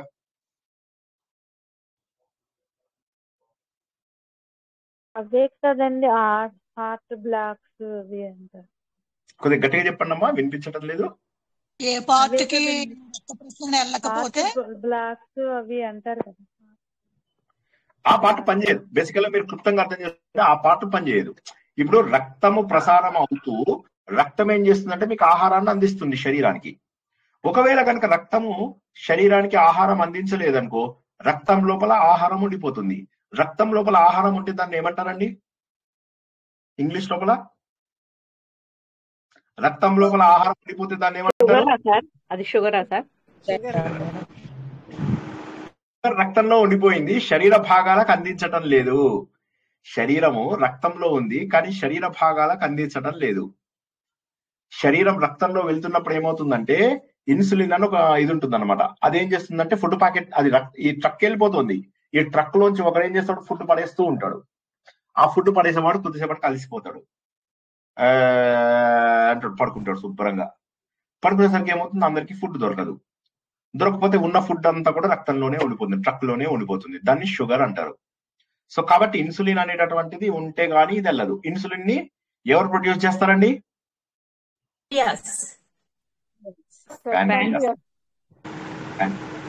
ప్యాంక్రియాస్ అనేటటువంటిది అది ప్రొడ్యూస్ చేస్తుంది. అది సరిగ్గా ప్రొడ్యూస్ చేయకపోతే మనం బయట ఇన్సులిన్ తీసుకుంటాము, లేదా మందించి వీళ్ళు ఏం చేస్తామో, వీడు నిద్రపోయిన ప్రతిసారి ఒక దెబ్బ కొడతాము. కొట్టగానే వాడు లేచి మళ్ళీ ఆహారం పడేస్తూ ఉంటాడు అనమాట. దాన్ని మెడిసిన్ అంటారు. ఆ మెడిసిన్ తీసుకోకుండా డైరెక్ట్ గా ఇన్సులిన్ ఇచ్చామనుకోండి, ఇస్తే మనకి ఇంకా ప్రాబ్లం లేదు. అందుకోసం అని చెప్పి మందు కంటే కూడా ఇన్సులిన్ మంచిది అని చెప్పేసి చెప్తూ ఉంటారు. ఎనీవే అది పక్కన పడేద్దాం. ఇప్పుడు ఈ 3 విషయాలు మీకు అర్థమైనాయా లేదా? ఇది ప్రాణాయామంలో ఏం జరుగుతుంది అని అప్పుడు గురువు గారు చెప్తున్నారు. ఈ 3 రకాలు, ముందరదేమో నీకు ఒక శక్తి కేంద్రం నీ చుట్టూరుగా ఉంది. ఈ శక్తి కేంద్రం లోపల నీ పాజిటివ్, నీ నెగటివ్, ఈ వైబ్రేషన్స్ అన్ని వస్తాయి నీ చుట్టుపక్కల. ఆ చుట్టుపక్కల వచ్చేటప్పుడు చెడ్డ వాళ్ళ దగ్గరికి వెళ్ళావంటే ఆ చెడు నువ్వు కూడా స్వీకరిస్తావు. తెలిసో తెలియకో చెడ్డ వాళ్ళతో నేను మాట్లాడద్దు. మీ ఫోన్లలో ఉన్న 3000 కాంటాక్ట్లని ముందు డిలీట్ చేయండి. సార్ ఒక ఫోన్ లో 3000 కాంటాక్ట్లు, ఇంకా మిగతా 2 ఫోన్లు ఉన్నాయి కదా సార్, 3000 6000 అప్పు ఉంచచ్చా? లేదు. మీరు ఏం చెప్పా నేను, మీరు ఒక 10 రోజులకు 15 రోజులకు ఒకసారి మీ ఆత్మీయులు ఎవరైతే అనుకుంటారో వాళ్ళతో ఒక 5 minutes మాట్లాడేసేసేయండి. 5 నిమిషాల లోపల అందరి కాల్స్ అయిపోవాలి. ఒక్కొక్కళ్ళకి మీరు 10 seconds 20 seconds ఇవ్వండి. అందరికి టైము ఇచ్చేసి ఫ్రెండ్స్ అందరినీ ఫినిష్ చేసేయండి. 5 నిమిషాల కంటే ఎక్కువ మాట్లాడద్దు. అది నేను మంచిగున్నావా అవి ఆ మాటలు అవి మానేయండి. మానేసేసి ఇక 5 నిమిషాల లోపల క్లోజ్ చేయండి. అప్పుడు ఏమవుతుందంటే మీకు నెగటివ్ ఎనర్జీ మీ లోపలికి రాదు, పాజిటివ్ ఎనర్జీ వస్తుంది. మొదటిది. రెండోదేమో అంతే. రెండోది శక్తి కేంద్రాలు. శక్తి కేంద్రాలు అంటే ఏంటి? మన శరీరంలో 115 శక్తి కేంద్రాలు ఉంటాయి అని చెప్పుకున్నాము. అందులో ముఖ్యమైనటువంటి శక్తి కేంద్రాలకు నువ్వు తీసుకునే ఆక్సిజనే విలువ. ఆక్సిజన్ లేకపోతే ఏం చేయలేవు. ఆక్సిజన్ రకరకాలుగా విడిపోయింది. ప్రాణాపాన వ్యాన ఉదాన సమానము, ఆ తర్వాత నాగకూర్మ కృకర దేవదత్త ధనుంజయ అనేటటువంటి 10 రకాలుగా విడిపోయింది. ఆ 10 వాయువులు ఏవైతే మన శరీరం మొత్తము కూడా వ్యాపిస్తాయో వాటి ద్వారానే ఈ శక్తి డిస్ట్రిబ్యూషన్ జరుగుతుంది. సో కాబట్టి నీకు శరీరంలో అత్యంత ముఖ్యమైనటువంటి ప్రాణవాయువు ఏదైతే ఉందో అది నీ చక్రాలకు శక్తి కలిగిస్తుంది. చక్రాలకు శక్తి కలిగించడం కాకుండా నీ నాడీ వ్యవస్థ అంటే రక్తముల యొక్క వ్యవస్థ 72,000 నాడులు ఏవైతే ఉన్నాయో ఆ నాడుల ద్వారా శరీరంలో వివిధ భాగాలకు ఫుడ్ ప్యాకెట్లు పడేస్తాయి. ఫుడ్ ప్యాకెట్లు పడేయడం వల్ల అవన్నీ కూడా శక్తివంతమవుతాయి. ఇవన్నీ కూడా మళ్ళీ మనము మణిద్వీప వర్ణన ఒక్క విషయము, సారీ టు డీవియేట్, మణిద్వీప వర్ణన ఈ వారం ప్రారంభించడం లేదండి, వచ్చే వారం ప్రారంభిస్తాము. సో వచ్చే శనివారం. సరే, అయితే మణిద్వీప వర్ణనలో ఇంకా డీటెయిల్ గా తెలుసుకుంటాం ఇవి. సరే, ప్రస్తుతానికి మీరు కొంతవరకు ఇక్కడికి గుర్తుంచుకోండి. మణిద్వీప వర్ణన ద్వారా మీరు చేసేది ఏంటి అంటే ప్రాణిక్ హీలింగే చేస్తారు. మణిద్వీప వర్ణన అంటే ఏంటి? Nothing but pranic healing. Pranic healing లోపల ఏం జరుగుతుంది? మీరు ఈ చేసేటటువంటి ప్రాణిక్ హీలింగ్ అనేది ఒక ప్రాసెస్ ఉన్నప్పటికీ కూడా ఆ రోజుల లోపల ప్రాణాయామమే మెయిన్. ఆ ప్రాణాయామం చేయగా ఏమవుతుంది, మీకు ఎక్కడెక్కడ బ్లాక్స్ ఉన్నాయో ఆ బ్లాక్స్ అన్ని కొట్టుకుపోతాయి. మీరేం చేస్తారు, గాలిని బాగా పీల్చుకుంటే మీ లంగ్స్ లోపల 70-80% మీరు స్టోర్ చేసుకోగలుగుతారు. మామూలుగా అయితే మీరు 20% కంటే, మామూలుగా ఇప్పుడు నేను మాట్లాడుతున్నాను కదా, మాట్లాడుతున్నప్పుడు కొద్దిగానే గాలి తీసుకుంటా, ఇంతే గాలి తీసుకుంటాను. కానీ నేను కూర్చొని ప్రాణాయామం రోజుకి వీలైనన్ని సార్లు కడుపు బాగా తిన్నప్పుడు కాకుండా కొద్దిగా మామూలుగా ఉన్న సమయంలో చేయొచ్చు. టిపికల్లీ పొద్దున్న రాత్రి చేస్తారు. సరే, మీకు తోచినప్పుడు చెయ్యండి. అనులోమ విలోమం ఒకటి చాలా సార్. అనులోమ విలోమ ఒకటి సరిపోతుందా? అనులోమ విలోమ, కపాలభాతి అండ్ ఇంకోటి ఏంది మన భ్రమరి కూడా చాలా మంచిది. ఈ 4 చేయండి. ఏమీ లేని వాళ్ళు అనులోమ విలోమ చేయండి. అది కూడా నేను ఒకసారి చేసి చూపిస్తాను ఎప్పుడైనా. మన మణిద్వీపంలో చేపిస్తా, సరేనా? మణిద్వీపంలో ఒక రోజు మొత్తం ప్రాక్టీస్ పెట్టిస్తాను. ఆ రోజు మంచిగా వినుకోండి. ఆ తర్వాత మరి ఎలాగా ఈ శక్తి కేంద్రాలు, ఈ చక్రాలు గనక తిరగకపోతే, ఈ చక్రాలు ఏవైతే ఉన్నాయో, ఇది ఉందా, దీనికి చక్రాలని చెప్పి అనుకున్నాం కదా. మన వెన్నెముక కింది భాగం నుంచి మొదలవుతాయి. వెన్నెముక నుంచి కింది భాగం నుంచి మొదలైనటువంటివి చక్రాలు తిరుగుతూ ఉంటాయి. తిరుగుతూ ఉన్నప్పుడు ఏమవుతుంది, ఇవి సరిగ్గా తిరగకపోతే ఆ భాగం పనిచేయదు. మూలాధార, స్వాదిష్టానం, మణిపూరక, అనాహత, విశుద్ధి, ఆజ్ఞ, సహస్రారాలు. సో సహస్రారం వదిలేసి మిగతా భాగాలలో మీకు అవి కదలకపోతే ఏం చేయాలంటే ప్రాణాయామం సరిగా చేయడం ద్వారా మనము వాటన్నిటిని కూడా క్లియర్ గా చేసుకుంటాం అన్నమాట. ముఖ్యంగా అనులోమ విలోమ ఏదైతే ఉన్నదో అది చేస్తాము. తర్వాత ఎవరైనా ప్రజ్ఞాన మిషన్ అని ఎవరైనా విన్నారా అండి? పరమహంస యోగానంద గారిది.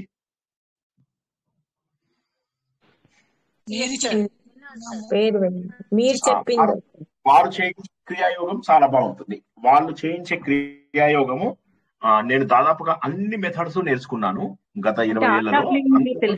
ఆర్ట్ ఆఫ్ లివింగ్ మంచిగా బానే ఉంటుంది వాళ్ళది కూడా. But Art of Living the generic programme. But నేను అనేది మీరు అనేది సుదర్శన క్రియాయోగం.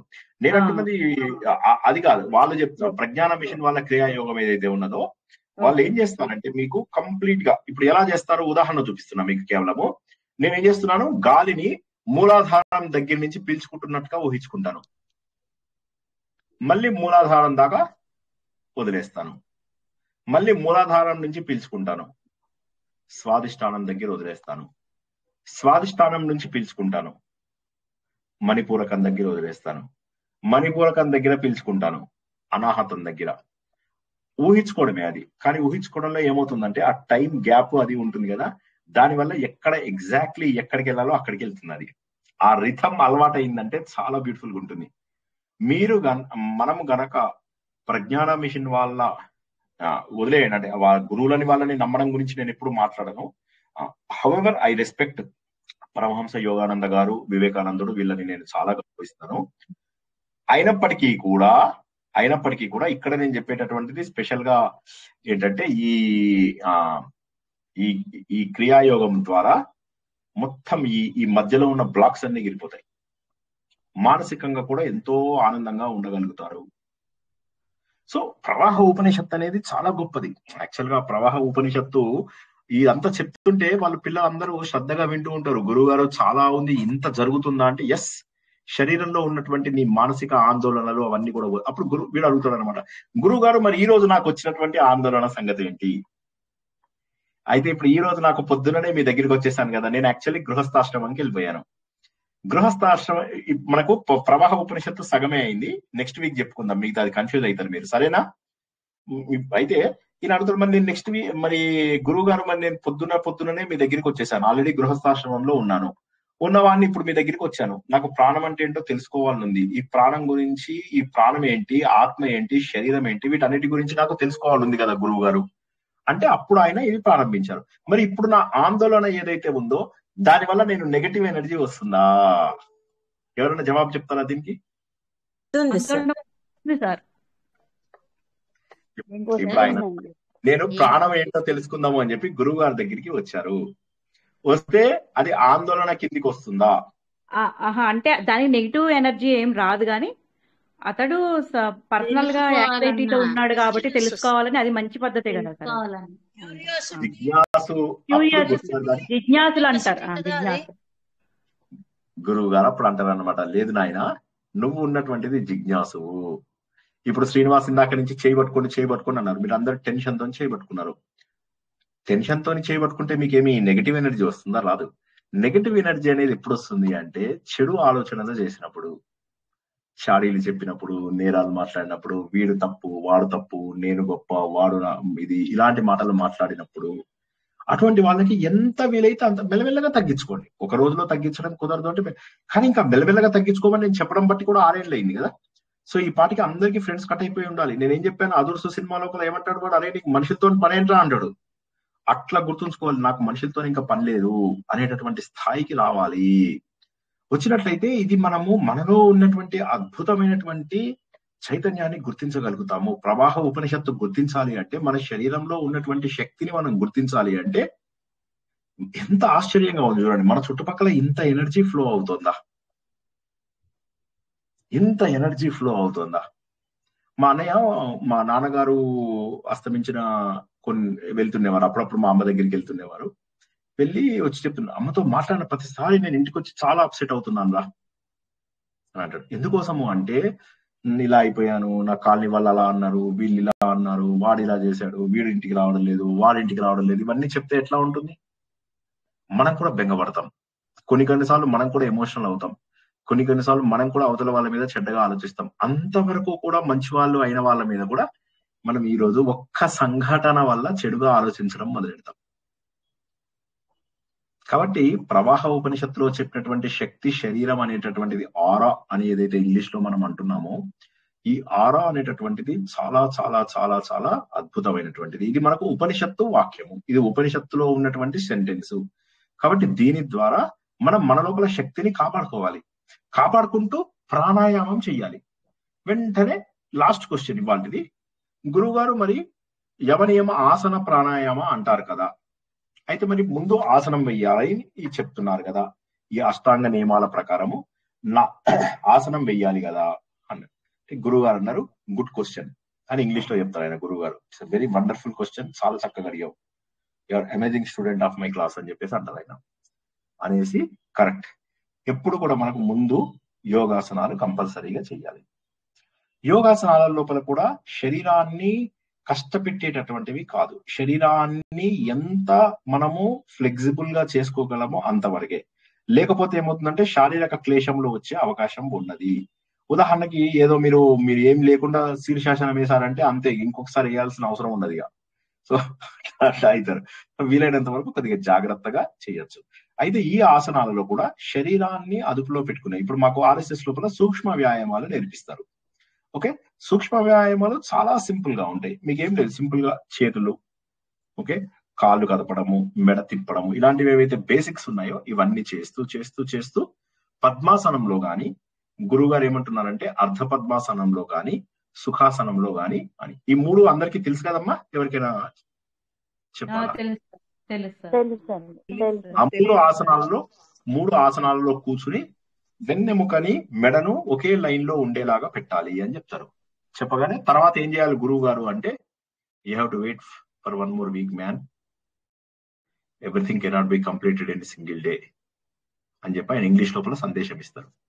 ఆత్మ సుఖము వీడి నీ ఆట కొరకు పాత్ర పోషణ చేసేది సూత్రధారి, విశ్రమించదని పాదం ఆశ్రయించి పరమ కరుణాంతరంగా శ్రీ పాండురంగ. జై శ్రీకృష్ణ. నచ్చిందండి ప్రవాహ ఉపనిషత్తు? వచ్చే వారము మిగతా భాగం చెప్పుకుంటాము. ఇందులో కూడా ఇంకా మీకు ఏమన్నా అనుమానాలున్నా బెంగపడకండి, మనం ఇదంతా కూడా మళ్ళీ ఎందులో తెలుసుకుంటాం, మనము మణిద్వీపంలో చాలా బాగా తెలుసుకుంటాం మనం. ఓకేనా, వర్రీ అవ్వకండి, ఎంత అర్థమైతే అంత అర్థం చేసుకోండి. బట్ గుర్తుంచుకోవాల్సిన విషయం ఏంటంటే చక్కగా ఒక దగ్గర కూర్చొని పద్మాసనము, అర్ధ పద్మాసనము, సుఖాసనంలో కూర్చోడానికి ప్రయత్నం చేయండి. చిన్న చిన్న శరీరానికి ఫ్లెక్సిబుల్ ఉండేటటువంటి చిన్న చిన్నవి చేయండి, లైక్ భుజంగాసనం లాంటివి, అట్లాంటివి. ఓకే, తర్వాత ఇది తాడాసనం, వృక్షాసనం, ఇవన్నీ ఏవైతే ఉన్నాయి ఇవి మీరు చేయవచ్చు. చేస్తే దాని ద్వారా ఏమవుతుంది, అర్ధకటి చక్రాసనం, ఇవి ఉన్నాయి కదా, చక్రాసనం, అర్ధ చక్రాసనం. సో ఇవన్నీ ఏవైతే ఉన్నాయో అవన్నీ మీరు చేయొచ్చు, ఇట్లా తిరిగి చేసేవి. ఇలాంటివి ఏవైతే మీరు శరీరాన్ని ఫ్లెక్సిబుల్ గా ఉంచుకునేంత వరకు పాదహస్తాసనం చేద్దామని కిందకు వంగారంటే మళ్ళీ లేవకపోవచ్చు, శీర్షాసనం వేశారంటే అంతే సంగతులు. సో అట్లాంటివి కష్టమైనవి కాకుండా శరీరాన్ని బేసిక్ వార్మప్ అని అంటారు కదా, అంతవరకు చేసుకోండి చాలు. సూక్ష్మ వ్యాయామాలు, ముందు కాళ్ళని, పాదంలని ఇటు పక్కకు ఇట్లా చేయడము, తర్వాత నెక్స్ట్ ఏం చేస్తారు, పాదంలను గుండ్రగా తిప్పడం, తర్వాత పాదంలని విదిలించడం ద్వారా ఏమవుతుందంటే ఏ బ్లాక్స్ ఉన్నా కూడా మీకు ఎగిరిపోతుంటాయి. తర్వాత నెక్స్ట్ అక్కడి నుంచి మోకాళ్ళని పట్టుకొని గుండ్రగా తిరగడం, తర్వాత నడుమును పట్టుకొని గుండ్రగా తిరగడం, తర్వాత చేతులతోటి ఇట్లా చేసుకుంటూ శరీరంలో ప్రతి భాగానికి మీరు ఒక అవకాశం ఇవ్వండి. ఇచ్చిన తర్వాత కొంత మీకు బేసిక్ వచ్చిన తర్వాత చక్కగా అప్పుడు ఒక దగ్గర కూర్చొని ఈ వెన్నెముకని, ఈ తలని నిఠారుగా పెట్టుకొని అప్పుడు మీరు ఈ ప్రాణాయామంలో చెయ్యండి. ఈ ప్రాణాయామం కూడా మీరు అనుకున్నట్టే, ఇది మీరు అందరికీ తెలిసినట్టే అనులోమ విలోమది. ఇది పీల్చుకున్నప్పుడు ఎంతైతే సమయం ఉంటుందో వదిలినప్పుడు అంతకంటే ఎక్కువ సమయం ఉండేలాగా చూసుకోండి. ఓకే, దేవుడి పేరు ఒక 5 సార్లు తలుచుకోండి, ఇక్కడ 7-8 సార్లు. వదిలేటప్పుడు మొత్తం వదిలేయండి. పీల్చుకునేటప్పుడు కంటే కూడా వదిలేసేటప్పుడు ఎక్కువ సమయం ఉండాలి. అదొకటి అది గుర్తుంచుకోండి. ఇది ఇంత ఉండాలా అంత ఏం లేదు, మీకు ఎంత కన్వీనియంటో అంత. మీకు ఓపిక ఉంటే చేయగలిగితే ఈ పీల్చుకున్న తర్వాత ఇక్కడ ఎక్కువసేపు పెట్టుకోండి. దాన్ని ఏమంటారండి?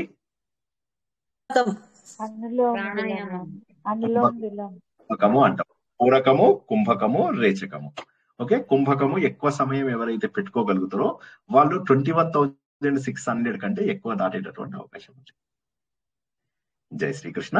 ఇక్కడికి ఆపుకుందామండి. ఇంకేమన్నా సార్ ఒక 2 అడ్వైజెస్ సార్. ఇప్పుడు మీరు అన్నట్లు చెడు విషయాలు మనం వింటే you have to ignore them. So మన ఇంగ్లీష్ లో కూడా చెప్తాడు, ఇగ్నోరెన్స్ ఈజ్ ద బ్లిస్. దాన్ని మనం వదిలేస్తే హాయిగా ఆనందంగా ఉంటాం. ఇంకోటి ఏంటంటే నేను అనేది ప్రస్తుతం ముఖ్యంగా స్త్రీలకు, వాళ్ళు లలితా శాస్త్రం తప్పకుండా చేస్తూ ఉంటారు. చేసేటప్పుడు ఎప్పుడైతే ఇప్పుడు మీరు చెప్పారు చక్రాలు, ఇప్పుడు మూలాధారైక నిలయ బ్రహ్మగ్రంథి విభేదిని అని వస్తుంది. అప్పుడు they have to feel it. ఆ చదివినప్పుడు మూలాధారం ఇక్కడ ఉన్నది, కనీసం ముట్టుకున్నా ఫీల్ చేసినా ఆ ఎనర్జైజ్ అవుతాయి. ఇదే నా సలహా. అవును, కరెక్ట్ కరెక్ట్ కరెక్ట్. ముఖ్యంగా లలితా సహస్రనామం చేసే వాళ్ళందరికీ మనము లలితా సహస్రనామము మనం సుమారుగా 60-70 వారాల పాటు తెలుసుకున్నాము. అప్పుడు కూడా మనం కొంత చక్రాలు, యోగినులు, ఈ మనకు ఈ శరీరంలో ఉన్నటువంటి యోగినులు, శరీరంలో ఉన్నటువంటి లేయర్స్, ఇవన్నీ కూడా మనం తెలుసుకోవడం జరిగింది. వీలైన వాళ్ళవి విని వీలైనంత వరకు భావనతోని, ఇవన్నీ కూడా భావన. మనకు మణిద్వీపం అన్నా కూడా ఏం లేదు, లలితా సహస్రనామము, శ్రీచక్రము వీటిలో వచ్చేవే వస్తాయి. మణిద్వీపంలో, మణిద్వీపం అంటే పెద్ద సముద్రాలు ఉన్నాయి, దాంట్లో పెద్ద కోట ఉంది, అలా ఊహించుకునే కంటే కూడా మన శరీరమే మణిద్వీపము, శరీరంలో సహస్రారం చేరడమే మణిద్వీపము అని చెప్పి గుర్తుంచుకోవాలి. ఏదైనా భావనతో చేయడమే ముఖ్యం. సిమిలర్లీ మనం విష్ణు సహస్రనామం కూడా ప్రతి వారము కొన్ని దేవుడి యొక్క లక్షణాల ద్వారా భగవంతుని అర్థం చేసుకోవడానికి ప్రయత్నం చేస్తున్నాం. చక్కగా అర్థం చేసుకుని ఆ 8 నామాలే వారం మొత్తం చేయండి. ఇంకా మిగతావి ఏమి చేయక్కర్లేదు, అవి చేస్తే చాలు. సోహమేకైనా శ్లోకైనా స్తుతయేవ నా సంశయ. అంతే, ఆ ఒక్క శ్లోకం చదివినా చాలు, మీకు ఏమీ లేదు, మీకు ఫలితం వస్తుంది అని చెప్పారు. జై శ్రీకృష్ణ. ఇంకెవరికైనా ప్రశ్నలు ఉంటే అడగండి, ఏం మొహమాట పడకుండా, సిగ్గుపడకుండా అడగండి. ఎలాగో మీకు ఇంకా 2-3 క్లాసులు, ఇది ఒక క్లాసు పట్టచ్చు, 1 లేదా 2 క్లాసులు పట్టవచ్చు ప్రవాహ ఉపనిషత్తు. ఇది అయిపోయిన తర్వాత మళ్ళీ మనము 1వ మండలంలో 10వ సూక్తాన్ని తెలుసుకుంటాం.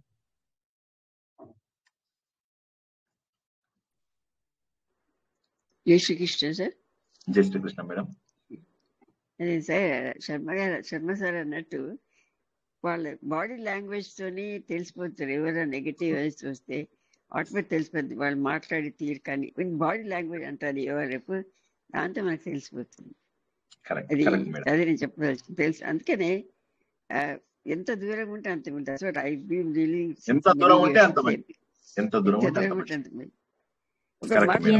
చిన్న విషయం కానీ పక్కోళ్ళు దాన్ని అట్లా కూడా ఆలోచించొచ్చా అనే రకంలో ఆలోచిస్తారు సార్. నెగిటివ్ లో ఉండేవాళ్ళు అసలు దాన్ని అట్లా కూడా అనుకోవచ్చా అనే థాట్ కూడా ఉండదు. అండ్ ఇంకొక ప్రాబ్లం ఏంటంటే, ఈ నెగటివ్ గా ఆలోచించడం వల్ల ఇప్పుడు మనకి 20 ఏళ్ళు అనుకోండి, మనకు అప్పుడు తట్టుకునే శక్తి ఉంటుంది. 20 ఏళ్ళకి లోపల 25 ఏళ్ళ వాళ్ళు చాలా మంది ఉన్నారు కదా, ఉన్న వాళ్ళందరూ 25 ఏళ్ళే అనుకుంటా కదా. 22 నుంచి 25 ఏళ్ళ వాళ్ళు ఎక్కువ మంది ఉన్నారు మన గ్రూప్ లో కదా. సో కాబట్టి పర్వాలేదు, తట్టుకోవచ్చు. కానీ 45 పైన ఉన్న వాళ్ళకి శరీరము, మనస్సు కూడా క్షీణించడం మొదలెడుతుంది. అప్పుడు ఇవన్నీ తట్టుకోవడం కష్టం శరీరానికి. చిన్నప్పుడు పర్లేదేవో అనుకున్నారు, ఏదో చేశారు, ఓకే, అవి కూడా అనుకోకూడదు, తప్పే, అది కూడా తప్పే. కాకపోతే ఏంటంటే అప్పుడు కనీసం తట్టుకునే శక్తి ఉంటుంది శరీరానికి కానీ మనసుకు కానీ, తట్టుకునే శక్తి ఉంటుంది. గ్రాడ్యువల్ గా 50 ఏళ్ళు వచ్చేప్పుడు ఇంకా మీరు నేరాలు వినుకుంటూ, వీళ్ళింట్లో ఏం జరిగింది, వాడింట్లో ఏం జరిగింది, వీడు తప్పు చేశాడా, వాడు తప్పు చేశాడా, వాడింట్లో ఏం లోటుపాట్లు ఉన్నాయి, వీడింట్లో ఏం లోటుపాట్లు ఉన్నాయి అనుకుంటూ తప్పులు అలా వెన్నుకుంటూ కూర్చున్నారంటే మన జీవితంలో మనం ఎదిగేటటువంటి అవకాశం ఉండదు అని గుర్తుంచుకోండి. కాబట్టి మనం ఎదగాలి అంటే చెడు వాటికి దూరంగా ఉండడమే సింపుల్. చెడ్డ వాటికి చెడు అనవద్దు, చెడు కనవద్దు, చెడు మాట్లాడవద్దు, చెడు చేసే వాళ్ళకు దూరంగా ఉండడమే మన సులభంగా ఉంటుంది. జీవితం సులభంగా ఉంటుంది, ప్రశాంతంగా. అంటే జీవితాన్ని పూర్తి స్థాయిలో ఆనందంగా అనుభవించాలంటే చెడుకు దూరంగా ఉండాలి. జై శ్రీకృష్ణ. ఇంకెవరికైనా ప్రశ్నలు ఉంటే, లేకపోతే ఈరోజు ఈ గ్రూప్ లో అందరూ రీసైకిల్డ్ టీనేజర్స్ సార్. 40 నుంచి ఉండుంటారు సార్, 35-40 నుంచి స్టార్ట్ అయ్యి ఉంటారు. సార్ ఏదో కామెడీ చేస్తున్నారు. 20 వాళ్ళు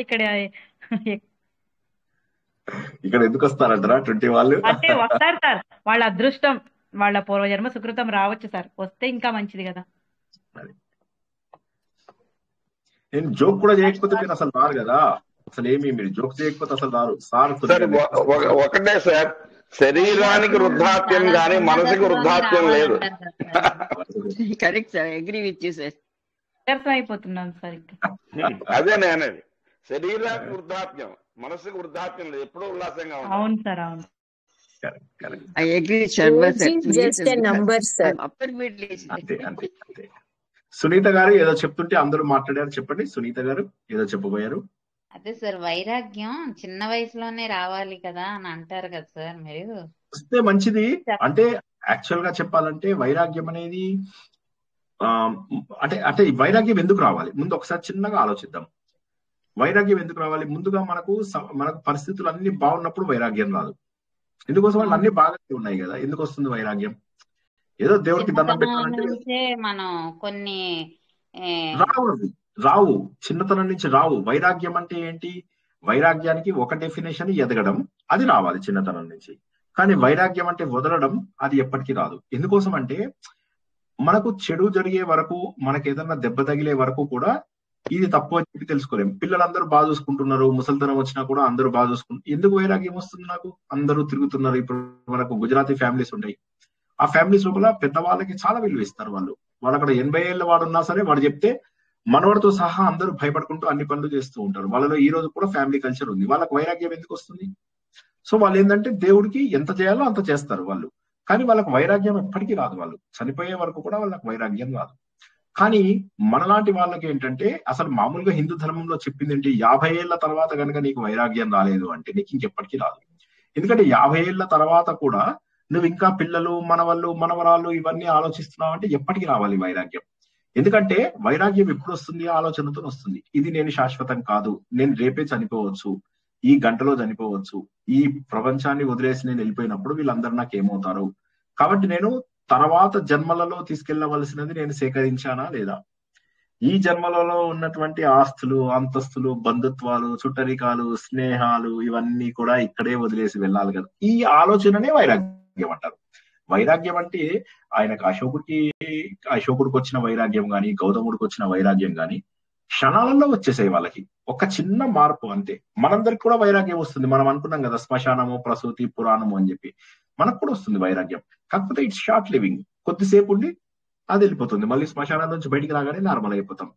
ప్రసూతి సమయంలో ఇంత కష్టపడాలా అని చెప్పేసి అనుకుంటాం, బయటకు వచ్చిన తర్వాత మళ్ళీ మర్చిపోతాం.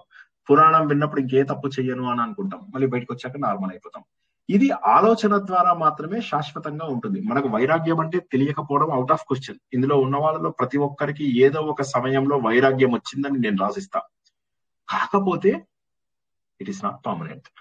అది పర్మనెంట్ గా ఉండాలి అంటే ఆలోచన ద్వారా మాత్రమే. ఈ బంధుత్వాలని నేను, ఈ చుట్టాలు, ఈ స్నేహితులు, ఈ పెళ్లిళ్ళు, ఈ పేరంటాలు, వీళ్ళింట్లో ఫంక్షన్, వాళ్ళింట్లో ఫంక్షన్, నువ్వు ఫంక్షన్స్ అటెండ్ అవుతున్నావు అంటే నీ లోపల లేదు. గుంపు యాక్టివిటీస్ చేస్తున్నావు అంటే నీకు ఎదుగుదల లేదు. గుంపుతోని గోవిందా, నువ్వు ఒంటరి బతుకు. ఎప్పటికైనా పుట్టింది ఒంటరే, చనిపోయేటప్పుడు ఒంటరిగానే వెళ్ళాలి, చేయవలసిన ప్రయాణం ఒంటరిగానే చెయ్యాలి.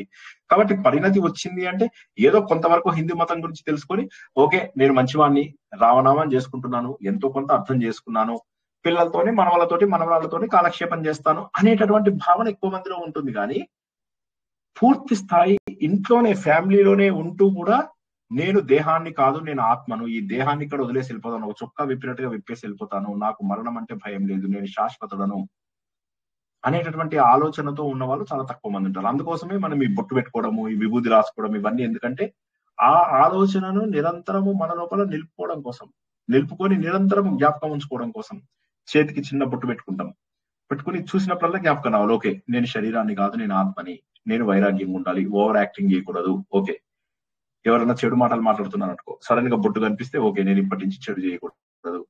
ఏదో ఒకటి మనకు జ్ఞప్తికి తెచ్చేటటువంటిది ఉండాలి. ఒక వ్యక్తి తను చిన్న పిల్లాన్ని, భార్యను వదిలేసి యుద్ధానికి వెళ్తాడు. చాలా ఏళ్ల తర్వాత ఆయనకి వెళ్లే ముందు ఏమవుతుందంటే గురువు గారు ఒక చిన్న చిట్టి ఇచ్చి, ఇది నీకు మెల్లగా చదువుకోలేదు ఎప్పుడైనా, అని చెప్పేసి చెప్తాడు. ఆ చిట్టీని ఆయన పైన ఎక్కడో కొమ్మకు పెట్టుకుంటాడు. పెట్టుకున్న తర్వాత ఇంట్లోనే ఒక రూఫ్ కి పెట్టుకుంటాడు. తర్వాత తను 10 ఏళ్ల తర్వాత వస్తాడు. వచ్చేసరికి భార్య ఒక యువకుడి పక్కన పడుకొని కనిపిస్తుంది. కనిపించగానే కత్తి తీస్తాడు నరికేద్దామని. నరికేగానే ఆ కత్తి ఇలా పైకి తగలగానే పైనుంచి ఒక చిన్న పేపర్, ఆ గురువు గారు ఇచ్చిన పేపర్ అందులో ఏముంటుందంటే, ఏ పనైనా కూడా ఆవేశంగా చేయకూడదు, ఆలోచించి చెయ్యాలి, అన్ని తెలుసుకున్న తర్వాతే నువ్వు నీ డెసిషన్ తీసుకోవాలి అని ఉంటుంది. అప్పుడు ఆ పైకి లేపిన కత్తిని లోపలికి పెట్టేసుకొని పొద్దున లేస్తాడు. పొద్దున వైఫ్ లేచిన తర్వాత చూసి చాలా సంతోషపడి, చూడండి మన అబ్బాయి అని చెప్పి చూపిస్తుంది. సో ఇవన్నీ ఏంటంటే మనకు ఎందుకు తెలుసుకోవాలి, మన గ్రంథాలు ఇవన్నీ ఎందుకు తెలుసుకోవాలంటే మనకు అమేజింగ్ నీతులు చెప్పాయి. ఇప్పుడు ఆయన చిట్టి చూస్తే ఏ విధంగానైతే ఆయనకి ఇది నేను చేయడం తప్పు అని గుర్తొచ్చిందో, మనకు అలాగే చిన్నగా ఇక్కడ ఒక బొట్టు పెట్టుకోండి. బొట్టు పెట్టుకొని అది చూసినప్పుడల్లా చెడ్డ వాళ్ళు ఉన్నారు, వెళ్ళిపోతానని చెప్పి వెళ్ళిపోవాలి. నేను ఎక్కువగా బంధాలలో ఉండిపోతున్నాను అని చెప్పేసి అక్కడి నుంచి పక్కకి వెళ్ళిపోండి. ఫంక్షన్స్ కి వెళ్ళాలి అంటే చూడండి, అమ్మో నేను వెళ్ళకూడదు ఫంక్షన్స్ కి, మానేయండి. అవతల వాళ్ళ కోపం వస్తుందా, రానియండి. మీ గురించి చెడ్డగా చెప్పుకుంటారా, చెప్పుకోనియండి, ఏమవుతుంది. ఇక ఎన్ని రోజుల పాటు అందులో కూడా ఏదో ఆత్మీయులు, ఏమి ఆత్మీయులు, ఎవరో దూరం సంబంధాలని కూడా ఆత్మీయులు అని చెప్తారు మీరు. సొంత వాళ్ళ ఫంక్షన్స్ కే వెళ్లకుండా తగ్గించుకోండి. తగ్గించుకుంటేనే వైరాగ్యం వస్తుంది, లేకపోతే రాదు, అది ఎప్పటికీ రాదు. ఎందుకంటే ఒకసారి వెళ్తే అందరు అడుగుతారు, ఎలా ఉన్నావు, ఏంటి, బాగున్నావా, పిల్లలు బాగున్నారా, ఎన్నిటికీ జవాబులు చెప్తారు. అయిపోయింది, మళ్ళీ ఆ 2 రోజులు పోయినట్టే. ఇటు నా ప్రవచనాలు మిస్ అవుతారు, నాది మిస్ అయితే పర్వాలేదు, నాకేమీ లాస్ లేదు. నేను 10 మంది వచ్చినా కూడా చెప్పిన సంగతి మీ అందరికీ తెలుసు. కాబట్టి ఇక్కడ మన యొక్క సాధన దెబ్బతింటుంది అని గుర్తుంచుకోండి. ఎంత తొందరగా బయట సంబంధాలు తెంపుకుంటామో అంత తొందరగా ప్రవాహ ఉపనిషత్తును అర్థం చేసుకునే అవకాశం ఉంటుంది. ప్రవాహ ఉపనిషత్తు అధర్వణ వేదంలోది, ఇది యోగ ఉపనిషత్తులలోది. ఇది ఎక్కడ చెప్పరు, నేను దయానందాశ్రమంలో నేర్చుకున్నటువంటిది. మీరు ఎక్కడ ఇంటర్నెట్ లో ఎక్కడ కొట్టినా మీకు తెలియదు. ఇది ఈ ప్రవాహం. నేను ట్రై చేసిన, ఎక్కడ దొరకలేదు సార్. లాస్ట్ వీక్ క్లాస్ అయిన తర్వాత అధర్వణ వేదము, ప్రవాహ ఉపనిషత్తు ఎక్కడ చేసి ప్రశ్నోపనిషత్తు అన్ని ఏమో వస్తున్నాయి, కానీ ఇది మాత్రం దొరకలేదు సార్ నాకు. దొరకదు, అదే చెప్తున్నా. ఇది అద్భుతమైనటువంటి జ్ఞానం ఇచ్చేది. మరి ఇంత అద్భుతమైన జ్ఞానాన్ని ఎందుకు చెప్పరు సార్ వేరే వాళ్ళు? దురదృష్టము. ఉత్తర గీత ఎవరైనా చెప్తారా చెప్పండి? మనం ఉత్తర గీత తెలుసుకుంటాం కదా. ఉత్తర గీత 4 అధ్యాయాలు మనం 20 వారాలు తెలుసుకున్నాం. ఉత్తర గీత ఎవరు చెప్పాలి ఈ రోజు వరకు? మీరు ఒక్కటి చెప్పండి, ఉత్తర గీత మీద ఒక్కరు ప్రవచనం ఇచ్చింది చూపించండి. ఎందుకంటే చాలా మంది అడిగినారు సార్, ఏమది ఉత్తర గీత అంటే అని. కరెక్ట్. సో చాలా మంది చెప్పరు. అది దురదృష్టం ఏంటంటే ఎంతసేపు భాగవతం చెప్పేసేసి 10 శ్లోకాలు చెప్పి కరి మకరి మకరి కరి కరి మకరి మకరి కరి అనగా అందరం చప్పట్లు కొట్టేస్తాం, అయిపోయింది, అక్కడతో అయిపోతుంది.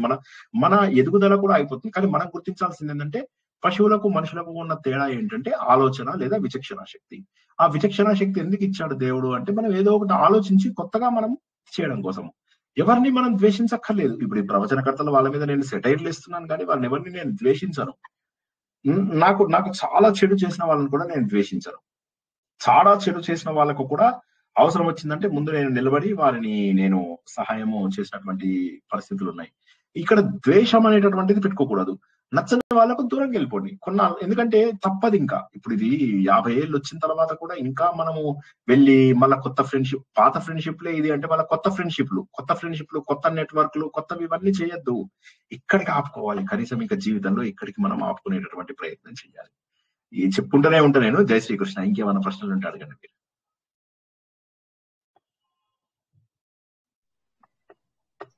చాలా మంచి ప్రవచనం సార్. మాలో ఉన్న భావాలని మారుస్తున్నారు సార్ అవన్నీ చెప్పి.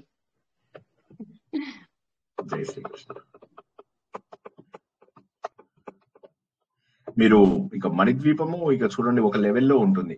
దానికి నేను చాలా చక్కగా ప్లాన్ చేస్తున్నాను. ఎందుకంటే ఇక్కడ మణిద్వీపము అనగానే ముందు బంగ్లాలు, నీళ్లు, సముద్రాలు, అదేదో చూడు మిస్టరీస్ ఆఫ్ శనివారం night 9 to 10 sir. No 9 to 10 మన రెగ్యులర్ వాటికి.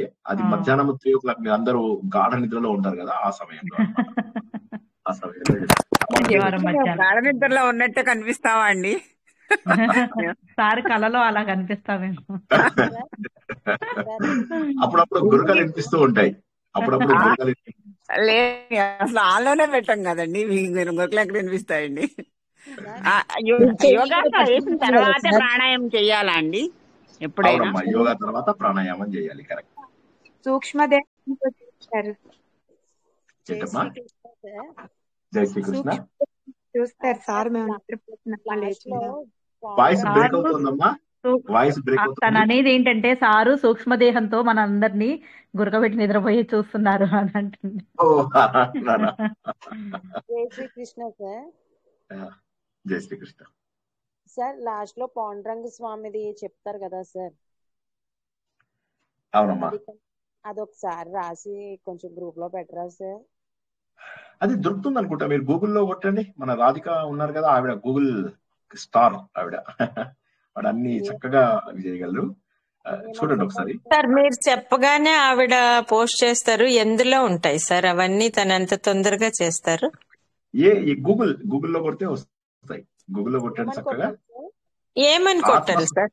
ఆత్మ సుఖము వీడి నీ ఆట కొరకు అని కొట్టండి, వచ్చేస్తుంది. పాత్ర పోషణ చేసి సూత్రధారి విశ్రమించద నీ పాదరం ఆశ్రయించి పరమ కరుణాంతరంగా శ్రీ పాండురంగ. బస్ అయిపోయింది. సో అంటే ఏంటంటే దాని మీనింగ్ చెప్తాను ఒకసారి. ఇప్పుడు మనకు ఒక స్టేజ్ తర్వాత ఏమవుతుందంటే ఆత్మసుఖం ఇప్పుడు 2 రకాలు. మనకు వివేకానందుడు చెప్పిన మార్గాలు 2. ఇది ఉందా, ఇలా కొంతమంది పైకి ఎక్కడానికి ప్రయత్నం చేస్తారు. చేసిన తర్వాత ఇక్కడికి వెళ్ళిన తర్వాత ఇటు సైడు ఆ ఆనందం ఉన్నటువంటి లేయర్ కనిపిస్తుంది. కనిపించగానే ఇంకా సమాజంతో సంబంధం వదిలేసి కొంతమంది ఇటు వెళ్తారు. వివేకానందుడు ఏమంటాడంటే ఇటు వెళ్ళేది మంచిదే, కానీ ఒకసారి ఇటు వెనక్కి తిరిగి ఇక్కడ చూడు జనాలని. ఇటు చూసినట్టయితే ఇంకా ఎంతో ఇందులో ఉన్న వాళ్ళు ఉంటారు. వారిని మార్చడంలో మన జీవితాన్ని మనం అంకితం చేయాలి అని చెప్తారు వివేకానందుడు. అందుకని ఆయన వెనక్కి వచ్చి మరీను ఆయన రామకృష్ణ మఠాన్ని స్థాపించారనమాట. సో ఆయన అడుగుజాడలలో నడుద్దాం మనం అందరం కూడా. నేను మాటకి నేను చెప్తుంటా చూడు, మన టీచర్లకు కూడా నేను చెప్తూ ఉంటాను, మీరు ఇంకో కొంతమంది టీచర్లను తయారు చేయండి. ఎందుకంటే ఇది జ్ఞానంని ముందు స్థాయికి తీసుకెళ్ళాలి కదా. లేకపోతే ఇప్పుడు మన అందరి ఏజ్ లో పెద్ద ఉన్నప్పుడు మళ్ళీ మనం ఇది మర్చిపోయే అవకాశం, ఇక్కడ వదిలేసే అవకాశం ఉంది. కాబట్టి అందరూ తర్వాత స్థాయిలకు తీసుకెళ్తూ ఉండాలి. సో కాబట్టి నెక్స్ట్ ఏంటి సార్? అది రావట్లేదు సార్. ఆత్మ సుఖము బీడి నీ ఆట కొరకు పాత్ర పోషణ చేసింది సూత్రధారి. అంటే ఇప్పుడు ఏంటంటే నాకు ఆత్మ సుఖమే కావాలి అనుకుని నేను అనుకోలేదు, అది వదిలేశాను. ఆ సుఖం వదిలేసి ఈ పాత్ర పోషిస్తూ నేను ఇటువైపు వచ్చేసాను. ఆత్మ సుఖము వీడి నీ ఆట కొరకు పాత్ర పోషణ చేసింది సూత్రధారి. నీ కోసం నేను పాత్ర ఐఎమ్ ప్లేయింగ్ ఎ రోల్. ఒక ట్యూటర్ అనేటటువంటి ఒక రోల్ చేస్తున్నాను. ఇంకా నాకు ఓపిక లేదు, ఇక ఓపిక నశించిపోతుంది. విశ్రమించేదని పాదం ఆశ్రయించి పరమ కరుణాంతరంగా శ్రీ పాండురంగ. ఇంకా నాకు ఓపిక లేదు, ఎన్ని రోజులు నేను ఇది చెయ్యాలి ఇది లోపల అని చెప్పేసి ఒక్కొక్కసారి బాధ అనిపిస్తుంది కదా. జనాలు మనం చెప్పినా అర్థం చేసుకోరు, వాళ్ళ ప్రయారిటీస్ వాళ్ళకు ఉంటాయి. ఇవన్నీ అనిపించినప్పుడు ఒక్కొక్కసారి గుండె ఇదైపోతుంది. సరే అలా అనుకుంటే కొంత ఇక మనకు శక్తి వచ్చేది ఈ ప్రకృతిలో ఒక అత్యద్భుతమైనటువంటి శక్తి ఉంది, అది ముందు గుర్తించాలి. ఆ శక్తికి అనుగుణంగా మనం వెళ్తాము. అదే మనం భజగోవిందంలో నియంత లేడని అనుకుంటున్నావా, నువ్వు తోచినట్టుగా చేద్దాం అనుకుంటున్నావా, ఇదంతా కూడా నియమించేవాడు నియంత్రించేవాడు ఒకడు ఉన్నాడు అని చెప్తున్నారు. మహోన్నతమైనటువంటి హిందూ ధర్మం. ఇంతకంటే ఇక మీకు ఇంత డీటెయిల్ గా ఇంత సైంటిఫిక్ హిందూ మతం మొత్తం కూడా హేతువాదం మీద ప్రశ్నించే తత్వం ఉన్న వాళ్ళ వల్ల నిలబడింది.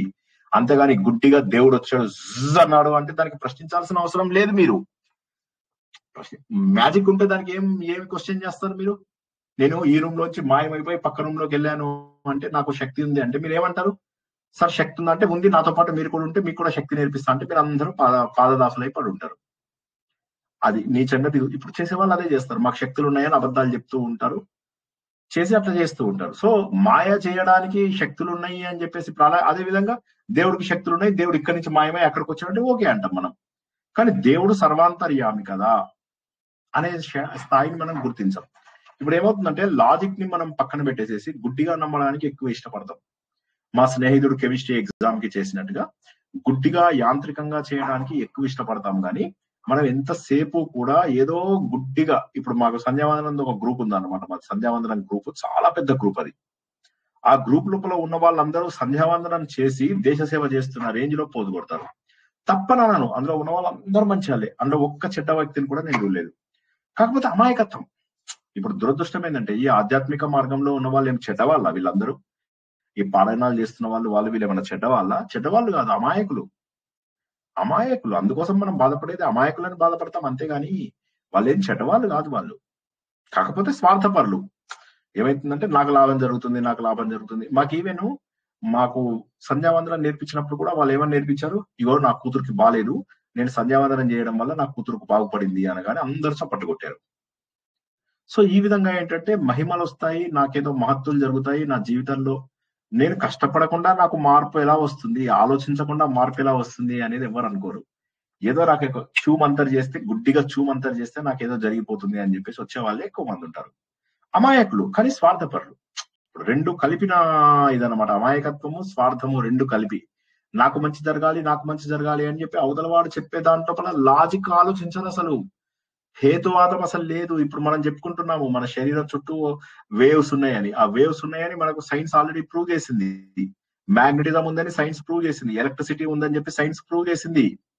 మన 2G 3G 4G 5G ద్వారా మనం తరంగాలను గుర్తుపట్టాము. వేద మంత్రాల లోపల 20 నుంచి 20,000 హెర్ట్జ్ వరకు మనం వింటే, వేద మంత్రాలు 25,000 హెర్ట్జ్ వరకు 30,000 హెర్ట్జ్ వరకు కూడా వింటామని చెప్పి మనం గుర్తుపట్టాము. దుర్బిన్లు లేని టైంలో కూడా మనకు జ్యోతిష్యాన్ని కనుగొని, గ్రహాల యొక్క స్థితిని కనుగొని ఈ రోజుకు కూడా మనకు సూర్యోదయ సూర్యాస్తమయాలు మనకు అన్ని కూడా అంత యాక్యురేట్ గా చెప్పగలిగేటటువంటి శాస్త్రం ఉంది. అదే మనకు జూలియస్ క్యాలెండర్, గ్రెగేరియన్, ఒకసారి చూడండి అందులో ఎన్ని మార్పులు వచ్చాయో, ఎన్ని రోజులు మార్చారు. ముందు 10 నెలలే పెట్టుకున్నారు, తర్వాత 11 నెలలు చేశారు, దాని తర్వాత 12 నెలలు చేశారు, తర్వాత చూస్తే డిఫరెన్స్ వస్తుంది.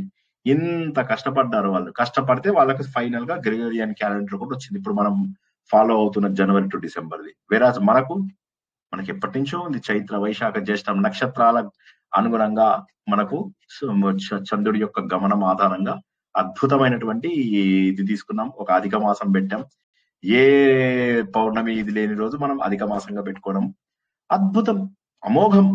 సో మనది సైంటిఫికల్లీ ప్రూవెన్ రిలీజన్. దీన్ని మళ్ళీ మనము బండగా అయ్యప్ప నువ్వు లేనిదే చచ్చిపోతా అయ్యప్ప అని ఇట్లా కొట్టుకుంటూ కూర్చుంటే మనకు క్రిస్టియన్స్ కి తేడా ఏముంది? గుడ్డిగా నమ్మడం కాదు, ఆలోచిస్తూ ఉంటే దేవుడి యొక్క శక్తి ఇంకా ఎక్కువ తెలుస్తుంది. ఆలోచన ద్వారా మాత్రమే మనం భగవంతుడికి దగ్గర అవుతాము. ఎందుకంటే భగవంతుడు సర్వాంతర్యామి, సర్వశక్తిమంతుడు, సర్వజ్ఞుడు. అదొకటి గుర్తుంచుకోవాలి. ఇవాళకి ఆపుకుందాం, 10:30 అయింది కదా. లాస్ట్ మినిట్ ఎవరికైనా ప్రశ్నలు ఉంటే తీసుకుంటా, లేకపోతే వదిలేద్దాం ఇవాళ. ఓకేనా? జై శ్రీకృష్ణ.